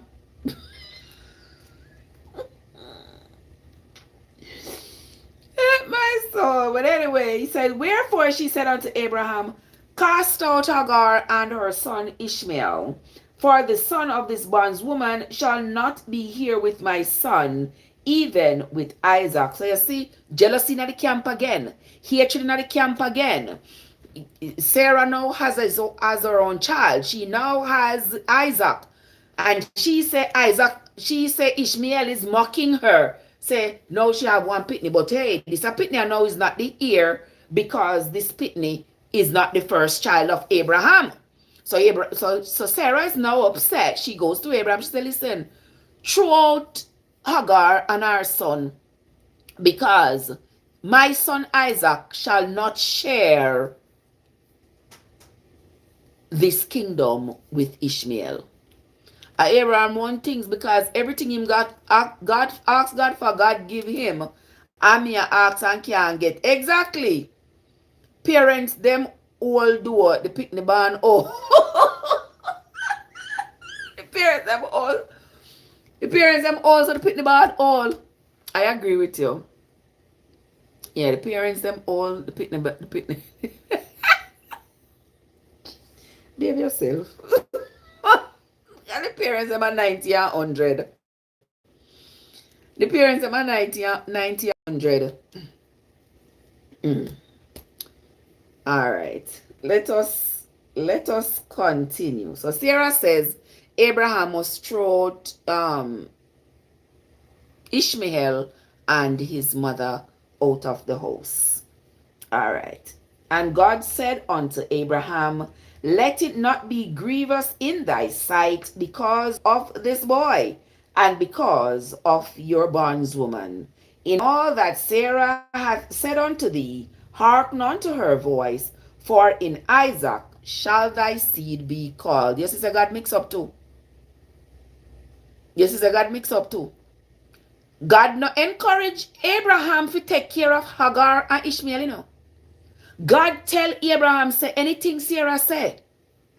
Throw out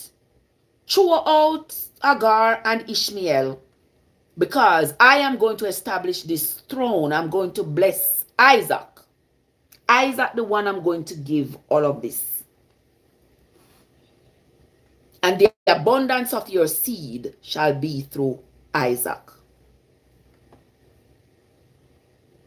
You know, sister, God not come. So again, they are just doing to misleading you to be. Of course, yes. Of course, yes. Because when you read these stories, you have to have questions. You have to have questions. And if you read these stories and you don't have no question, you're just a sheep, just a follow. You have to have question. Because he said Abraham asked God for anything. You look like Abraham a lead God and not God a lead Abraham. Yeah, Abraham a lead God. Because Abraham a tell God what he want and I tell God what to do. And God a follow Abraham and I do what he say to do. You understand? So now Abraham, now God a go tell him, say whatever Sarah said to do, to Hagar and Ishmael to do it, because Isaac shall be the seed. And if you notice for after that, for those of you who read the Bible, you all will see that the Bible continue to refer to Isaac as Abraham's first child. So if you have not read it and known that his first child was in fact Ishmael, you won't know. Once you read with an open mind, you have to ask questions. Exactly. If you read it with your mind already clouded by how you've been indoctrinated, you are never going to get anywhere. You're just going to be going round and round and round in a circle with the same information and nothing else, and be just as confused as you were before. But let us continue. And also of the son of the bondswoman will I make a nation, because he is your seed. So God say, all right, Abraham, whatever Sarah said to do to Hagar, do it. Throw her out, throw out her son, she and her son. Okay? Because your kingdom, I'm telling you, say you're going to get, is going to be ruled by your son Isaac. But y'all remember in chapter 6, he said he was going to bless Ishmael as well. So here he is saying also in 21 that he's going to bless Ishmael. He's going to allow Ishmael to be the father of many nations. And let me remind Abraham, say, because he is also your son. I want to know what it is a woman have done God, why God don't like woman actually. I am with you with that question, because everything in the Bible seems to point to hatred for women, the distasteful ways in which women are portrayed, in which women are treated. You understand? I think the Bible does not want to, the authors of the Bible never wanted to admit that women, it is from women that generations were started. That's why they came up with this cock-a-doodle story about Adam being made in God, not a dust, and God blowing his nose, and he made him a wife out of his ribs. That's because they do not want to give women the credits that are due. Because Adam could not have been here without a woman. But they want to convince me and you that Adam came here without a woman, but then after Adam, God made this woman out of Adam's ribs. And then after that, after God threw them out of the garden, the two of them were able to get together and start having children. Mm-hmm. Every man in this earth is brought here via a woman. Everyone. Everyone. All of them. But the Bible was not created to give credence to women. That's not how their society was made up back then. And they didn't want to perpetrate that throughout generations and generations. Didn't want that. So they made sure they nipped it in the bud to make women be second-class citizens from the jump. Any woman religion who put down women is by far too wrong. It's true. It's the same way they say, oh, Jesus didn't pick any women disciples, women have to go up on pulpit, women have to be pastors, women have to be this, not to do that, not to do this. That's their way of keeping women down. Somebody says there were people before Adam and Eve. Of course, there were people here before this whole story, was conceived. Because it is a story. Okay?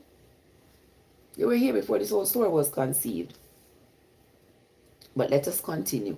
And Abraham rose up early in the morning, and he took bread and a bottle of water, and gave it to Hagar, and putting it on her shoulder, and the child, and sent her away. And she departed and wandered in the wilderness of Beersheba. And the water was spent. That means they drank all the water. Right, boy, what's up?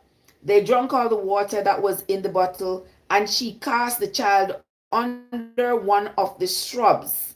And she went and sat down over against him a good ways away, as it were a bow shot.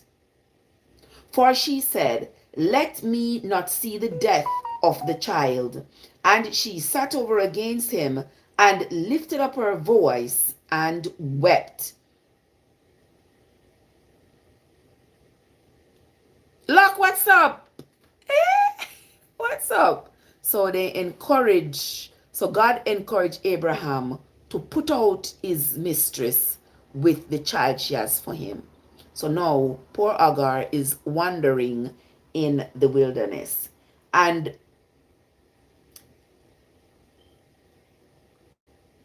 hold on there.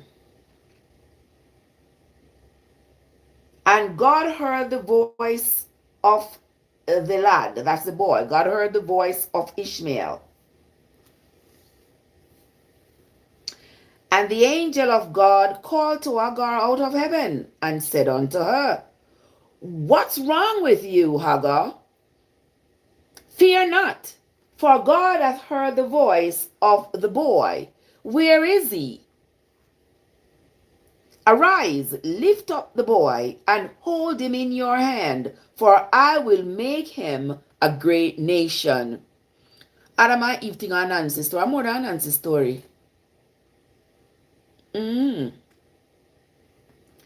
God opened her eyes, and she saw a well of water, and she went, and she filled the bottle with water, and gave some to Ishmael. And God was with Ishmael, and he grew, and he dwelt in the wilderness, and he became an archer, and he dwelt in the wilderness of Paran.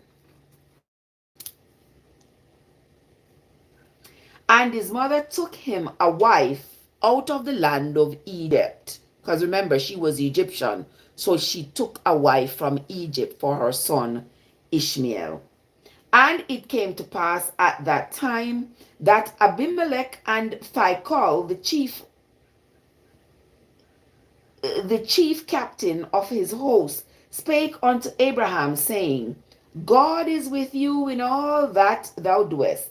Now therefore swear unto me here by God, that thou wilt not deal falsely with me, nor with my son, nor with my son's son, but according to the kindness that I have done unto you, thou shalt do unto me, and to the land which thou hast sojourned. Yes.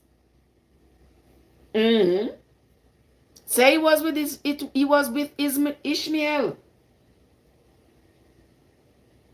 Mm-hmm. God was with Ishmael and he grew. That is 21 and verse 20. God was with Ishmael and he grew and dwelt in the wilderness. And he became an archer. I think them people never did expect I was going to read the Bible and realize, and realize all that is written in it that is questionable. Mm-hmm. And Abraham said, I will swear. And Abraham reproved Abimelech because of a well of water which Abimelech's servants had violently taken away. And Abimelech said, I want not who hath done this thing, neither didst thou tell me, neither yet heard I of it, but today. And Abraham took sheep and oxen and gave them. You see, Abimelech afraid of Abraham, And he gave them to Abimelech. And Abraham took sheep and oxen and gave them to Abimelech. And both of them made a covenant. So now Abraham and Abimelech have now made a covenant. Abraham has set 7 ewe lambs of the flock by themselves. And Abimelech said unto Abraham, what does this mean, these 7 ewe lambs that thou hast set by themselves? And he said, for these 7 ewe lambs shalt thou take of my hand, that they may be a witness unto me that I have dug this well. Wherefore he called that place Beersheba, because there they swear both of them. Thus they made a covenant at Beersheba. Then Abimelech rose up, and Phicol the chief captain of his host, and they returned into the land of the Philistines. And Abraham planted a grove in Beersheba, and called there on the name of the Lord, the everlasting God. And Abram sojourned in the Philistines' land many days. Because that land where he was, that land belonged to the Philistine. But Abraham seemed to be bullying the people to get their land. Everything he using God. Everything he uses is God to get the people's land. So you see, I'm telling you, he's amassing wealth. He's trying to make sure he has a lot of wealth. And that is the end of chapter 21.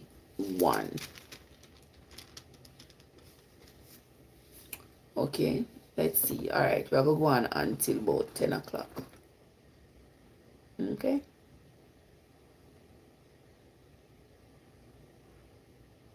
Chapter 22.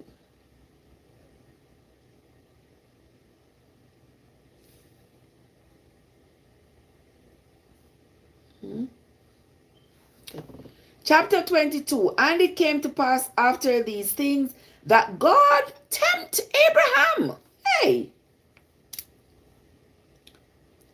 That God tempted Abraham and said unto him, Abraham. And he said, behold, here I am. And he said, take now thy son, thine only son Isaac, whom thou lovest, and get thee into the land of Moriah, and offer him there for a burnt offering upon one of the mountains which I will tell thee. So you know, see, so the Bible keep on referring to Isaac as Abraham's only son. Okay. And he said, take now thy son, thine only son Isaac, whom thou lovest, and get thee unto the land of Moriah, upon one of the mountains which I will tell thee of. And Abraham rose up early in the morning, and saddled his donkey, and took 2 of his young men with him, and Isaac his son, and clave the wood for the burnt offering, and rose up, and went unto the place of which God had told him. Then on the 3rd day, Abraham lifted up his eyes and saw the place afar off.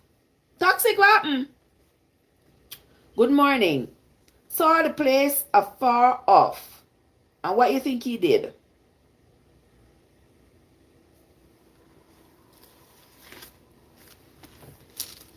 Good morning, my love.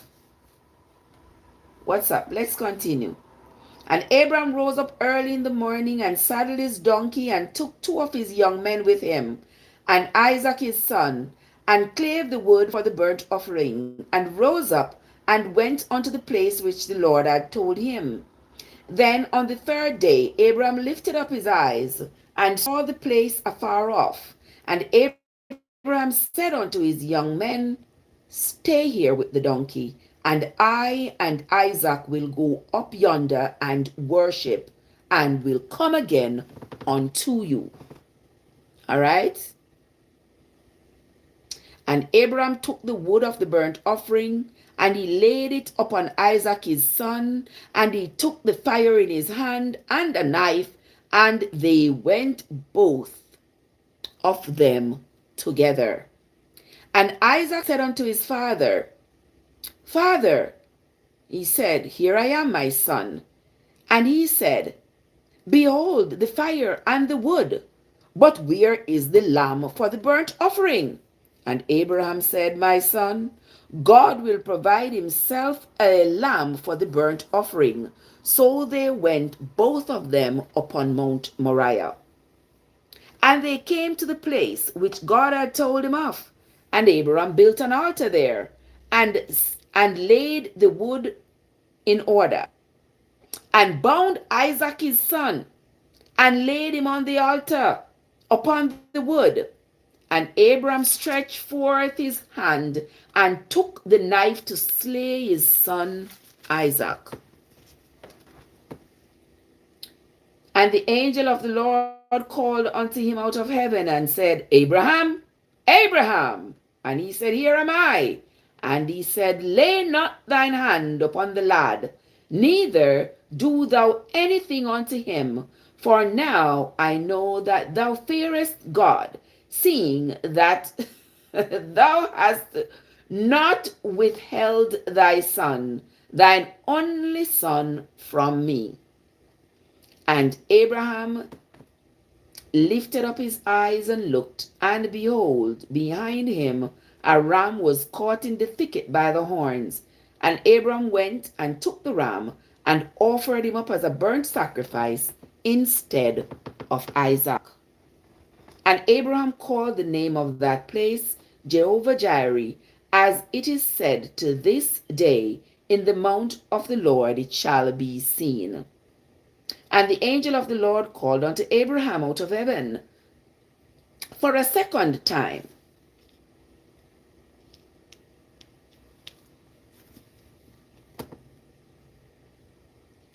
and said, by myself have I sworn, said the Lord, for because thou hast done this thing, and hast not withheld thy son, thine only son, mind you, that in blessing I will bless thee, and in multiplying I will multiply thy seed as the stars of the heaven, and as the sand which is upon the sea, and thy seed shall possess the gate of his enemies. It's a prank, quotient. Now I know. So God didn't know. It's a prank. It's a prank. Mm-hmm. So God tell him, take your son and go up on the mountain and you go and sacrifice his son to me. And him go and him trick the pitney there. He trick the pitney and him trick the servants. I say, come with me, make we go. And when he reach, he tie on the wood them pan Isaac. For Isaac carry the wood and all these things to carry up the hill and go up on Mount Moriah. Now he might go sacrifice. He might go sacrifice the kid. And in thy seed shall all the nations of the earth be blessed, because thou hast obeyed my voice. Really? So Abraham returned unto his young men, and they rose up and went together back to Beersheba, and Abraham dwelt at Beersheba, I should say, not Bathsheba was a woman, at Beersheba. And it came to pass after these things that it was told to Abraham, saying, behold, Milcah, y'all remember Milcah? Y'all remember Milcah in the story? Milcah was Lot's sister, Abraham's niece, and she was married to Abraham's brother. Milcah, she hath also borne children unto Abraham's brother Nahor. Is firstborn, no, Huz is firstborn, and Buz his brother, and Kemuel the father of Aram, and Chesed, and Azo, and Fildash, and Gideoth, and Bethuel. And Bethuel begat Rebekah. These 8 Milcah did bear for Nahor, Abraham's brother. One thing though, God learning as he go along.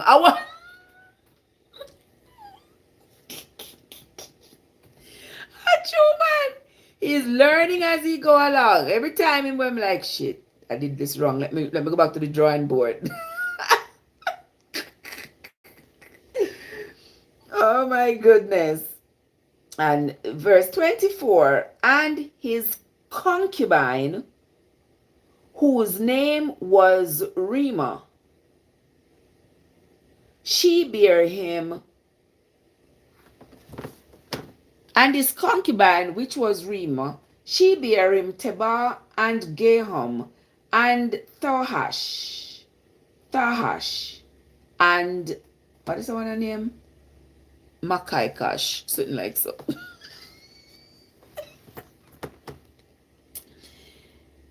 Yes, Makash, whatever the name is, Maachah, Makaha, something like so. But anyway, yeah. So those were the children. So he had Milcah had Nahor was Abraham's brother, was with Milcah, who was Lot's sister, who was Abraham's niece, who was also Nahor's niece. And he married to Milcah, and Milcah had 8 children for him. And he also had a concubine by the name of Reemah, and she also had some children for him. Somebody say, so what are we supposed to do with this information? I don't know, help me. Same thing me ask this. So Matey had 4 pitney. Matey had 1, 2. Yeah, Matey had 4 and wifey had 8. Yeah. And the same thing I asked Nursey Baby. I said, what am I supposed to do with this information? They say everything in the Bible is written by men, inspired by God, and it's inspiration we're supposed to go by. Well, what am I supposed to do with this information? How is this information supposed to influence my life? Well, if it's a side chick.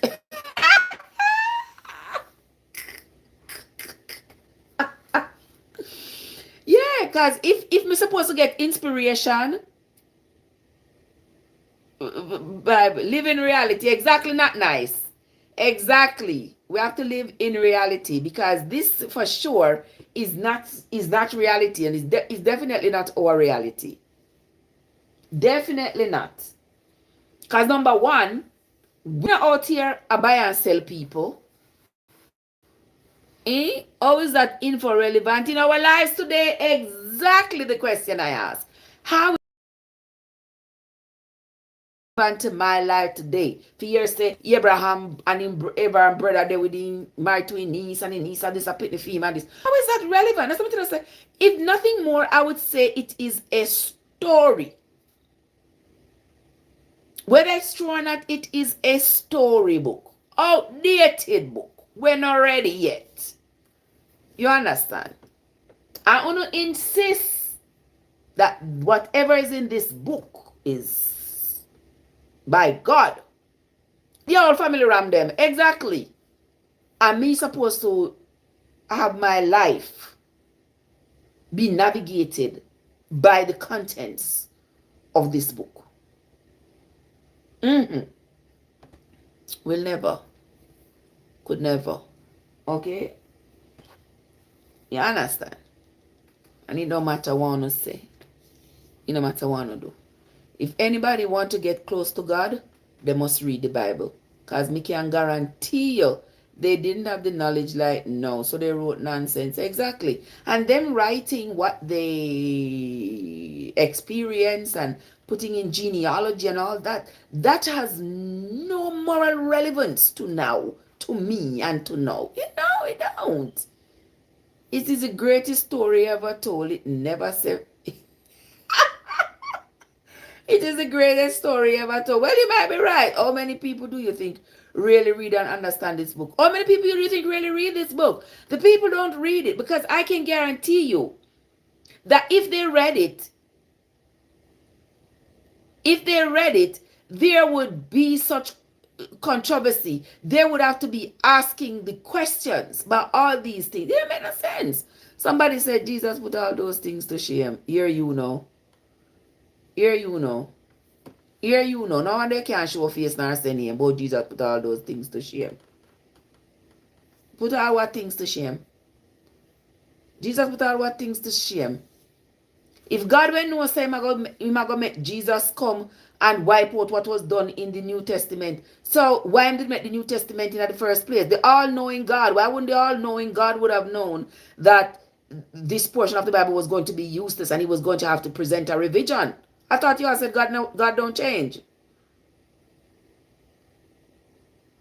Forever confused. Yes, leave you forever confused. Yeah. Why didn't he stop it?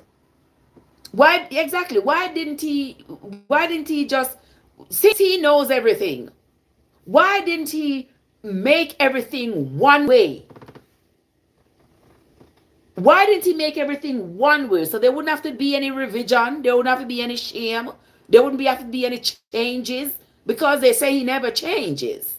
So if he never changes, none of you are going to heaven. Trust me, that my mind for heaven. Me not mind for them fictitious things there. You understand? Me and my mind are living this life, and when me dead, they bury me, burn me, whatever they do with me. But I would have already lived my life on my terms. Now, unalive nobody, nothing like that. Yeah. But me live beside you, you live beside me, we coexist on this earth until I leave here. Me not have no plans. Me not have no plans to acquire anything when me dead. Me not have no plans to go walk no streets of gold and drink milk and honey off a road and sit down and hug up lion. I have no dreams for that, neither in this life nor the next. If your sin is as small as a mustard seed and we are come short, we are... Listen, I remember, you know, according to this book, Jesus, grace is hard to come by. Grace is hard to come by. Okay? So you know, so you have to behave yourself. You know, so you have to behave yourself. Okay? Right? Not nice? Yeah, we read all the way to 22. So tomorrow, Thursday, we are going to do, tomorrow, Thursday, we are going to do 23. Yeah. As much as I would love to stay here, I stay till at least Ain't that nice? Yeah. As much as I like to stay here, we don't know all day. When I see me here, so sin is only in the Bible, nowhere else. You're right. See me here, so me I go rewash it. Because brother, when me can't sweat, I'm going to wash it right now. Somebody says he made it yes, he made it confusing for many, so the few will be questioning his plans. Oh, I think the whole thing is confusing. He without sin cast the first stone. See you all there, you know where. Oh my goodness, Miss Kids, what's up? How you doing, love bug? Good to see you. Listen, I know him make it confusing. The whole idea of it, everything, the whole construction of this book is confusing. Mr. Biscuits, me look nice when you galaxy, not true. Me say, me that look nice as somebody son call me. But I know that we talk about this morning.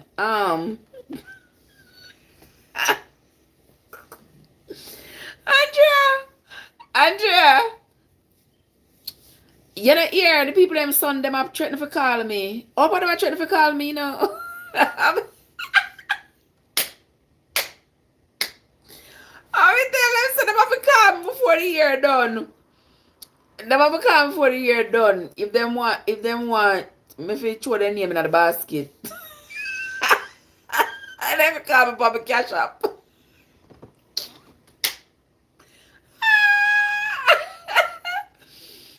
Oh my gosh. Where's the how come God didn't write the Bible? That's a great question. That is a great question. Where's the maybe put that idea on my bucket list? No man around here. I remember go by what Andrea said. Andrea said no man around here. Is that on my yes, that is what is on my Christmas wish list. Yeah, that's what is on my Andrea. Miss Kid say for that on my Christmas wish list. And I say yes. Yes, Miss Kid. That's what's on my Christmas wish list.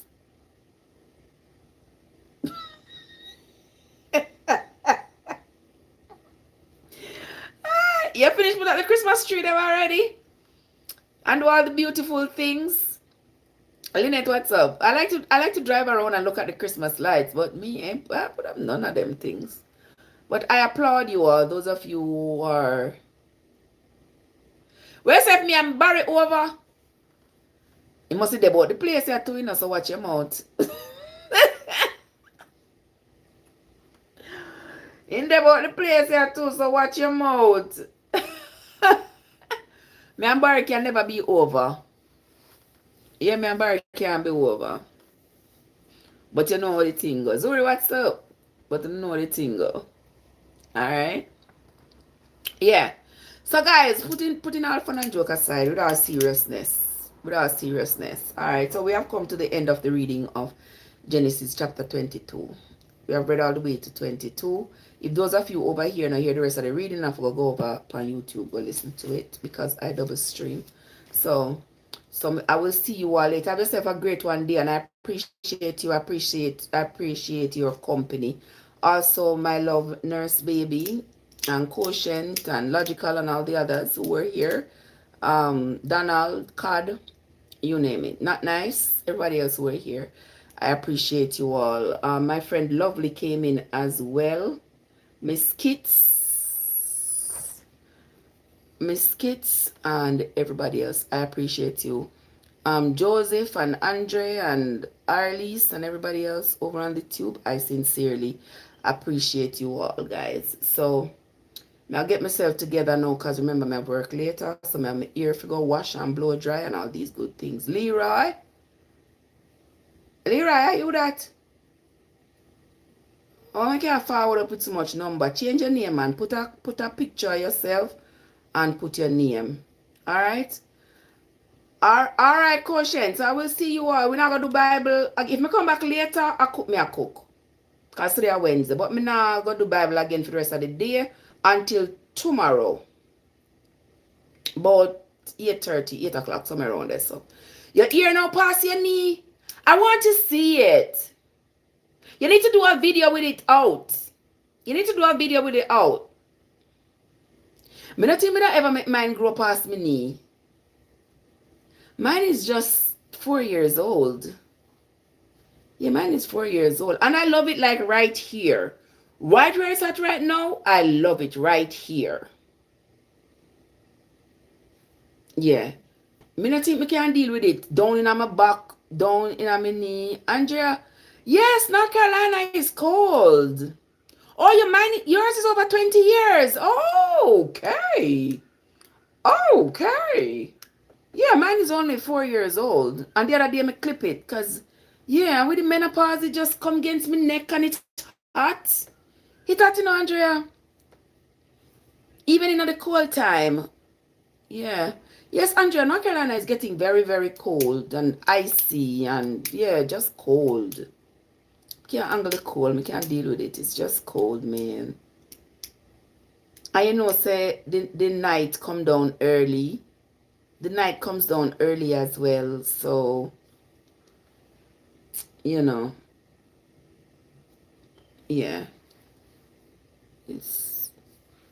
Yes, I'm going to have to go get myself together and be ready. Yeah, I gotta stay. You haven't put me have the men on pause, not nice. Me have the men on pause. When I say I'm freezing here in South Carolina with the heat, and you're not alone, my love. You are not alone. Up top what? Yeah. I'm trying to stay warm, but good God, all of my crop them dry up. Crash out, bless up a nice clean stuff here. All my crops have dried up. The only thing that is out there that survives this winter is like garlic. Yeah, you know, those are winter hardy. So I have garlic out there growing like crazy. Yeah, thank you, Crash Out. Now Crash Out. Put one comment in the chat. Now that I put the art me, put one comment in the chat. And then look up beside my name. You're going to see one heart in a one white something. In a one white oval shape something. You're going to touch it. And on your screen, you are going to see some things you have to claim. So you claim some coins. Claim some points. That's going to translate to money. Alright, Kenton, you do the same. Put one comment in the chat. Once you send the heart me, put a comment in the chat. And then you're gonna see up beside me, up beside my name, you're gonna see a little box with a heart in it. Touch that little box and it's gonna take you to another screen. And on that screen, you're gonna see something that say claim. It does claim things, and it's you claiming coins for yourself. Yeah, if everybody on the chat do that right now, everybody on the chat gain points for being on my live. Wanna get me? Alright, so let's do this. Everybody who is on the live, send a heart me and then put a comment in the chat. Once you do that, you're going to see beside my name, there is a little oval shaped white box. Touch that white box. And it's going to open up a screen on your phone. Go down that screen and you will see some things that say claim. Anything you say claim, you see have the word claim in a box, claim it. Those are coins for you. Yeah. Yes, Andrea, all of my crops them dry up. Everything out there dry up. Everything dry up. The gungu them dry up before them even bear. When we go back to Miami, I have to go see if I get some more gungu seeds. When we go to Miami or some, I have to go see if I get some more gungu seeds for plant them, so I can plant them earlier. Like I can, because those were planted in April. And them said gungu take 6 months to come in, but them it took a long time. Just as they were about to blossom, here comes the cold, so it dried them all up. Yeah, so that's what I'm gonna have to do. Alright, on finish. Everybody, me not see you doing what me tell you to do for gain no coins. Or apparently you don't want no coins. You don't want to gain no coins. You don't want just depend your watch and nothing. Okay. Well, that up to you. Up to you. Alright, we will come back. We will be back, guys. I will be back later. I'm gonna do my ear and then we go cook. Right, Andrea, I think we are gonna cook. The sorrel. Oh yes, I reaped all the sorrel. I had left some and got to my when me come back the weather just destroy them. Yeah, the weather destroying. I'm gonna go out there maybe not today. You can't go there today. One day when the sun come up, I'm going to go out there. Mr. I want to encourage you to get him. I will one of these days, but I'm not in a hurry, my love. What are you doing? How is your day going, my love? Yeah, I'm gonna go out there and pick up the leaves of the sorrel. Me I go there go pick up the leaves and dry them out in the oven, powder them, and use them make soap. Mm-hmm. And cut down the tree them, dry them out, dry out the leaves and everything, and use them make soap. That's what me I gotta do. Yeah, but me not ready for me. I go out there in a few days, maybe tomorrow, and maybe I'll do it over the weekend. I'll go pick them up, dry them out, and then over the weekend we can make some soap together. All right. All right, beautiful people. That's where we're going to end this. Locks. Bless up a nice clean self. I will see you all later. All right. See you later. Later, Andrea. Miss Kits. I see you later, love bug. Thank you for the rose, my darling. See you all later, guys. Lord TikTok. No, but I tell me if you stay any longer. I have my ear for go wash. I'm going to close them for go put together.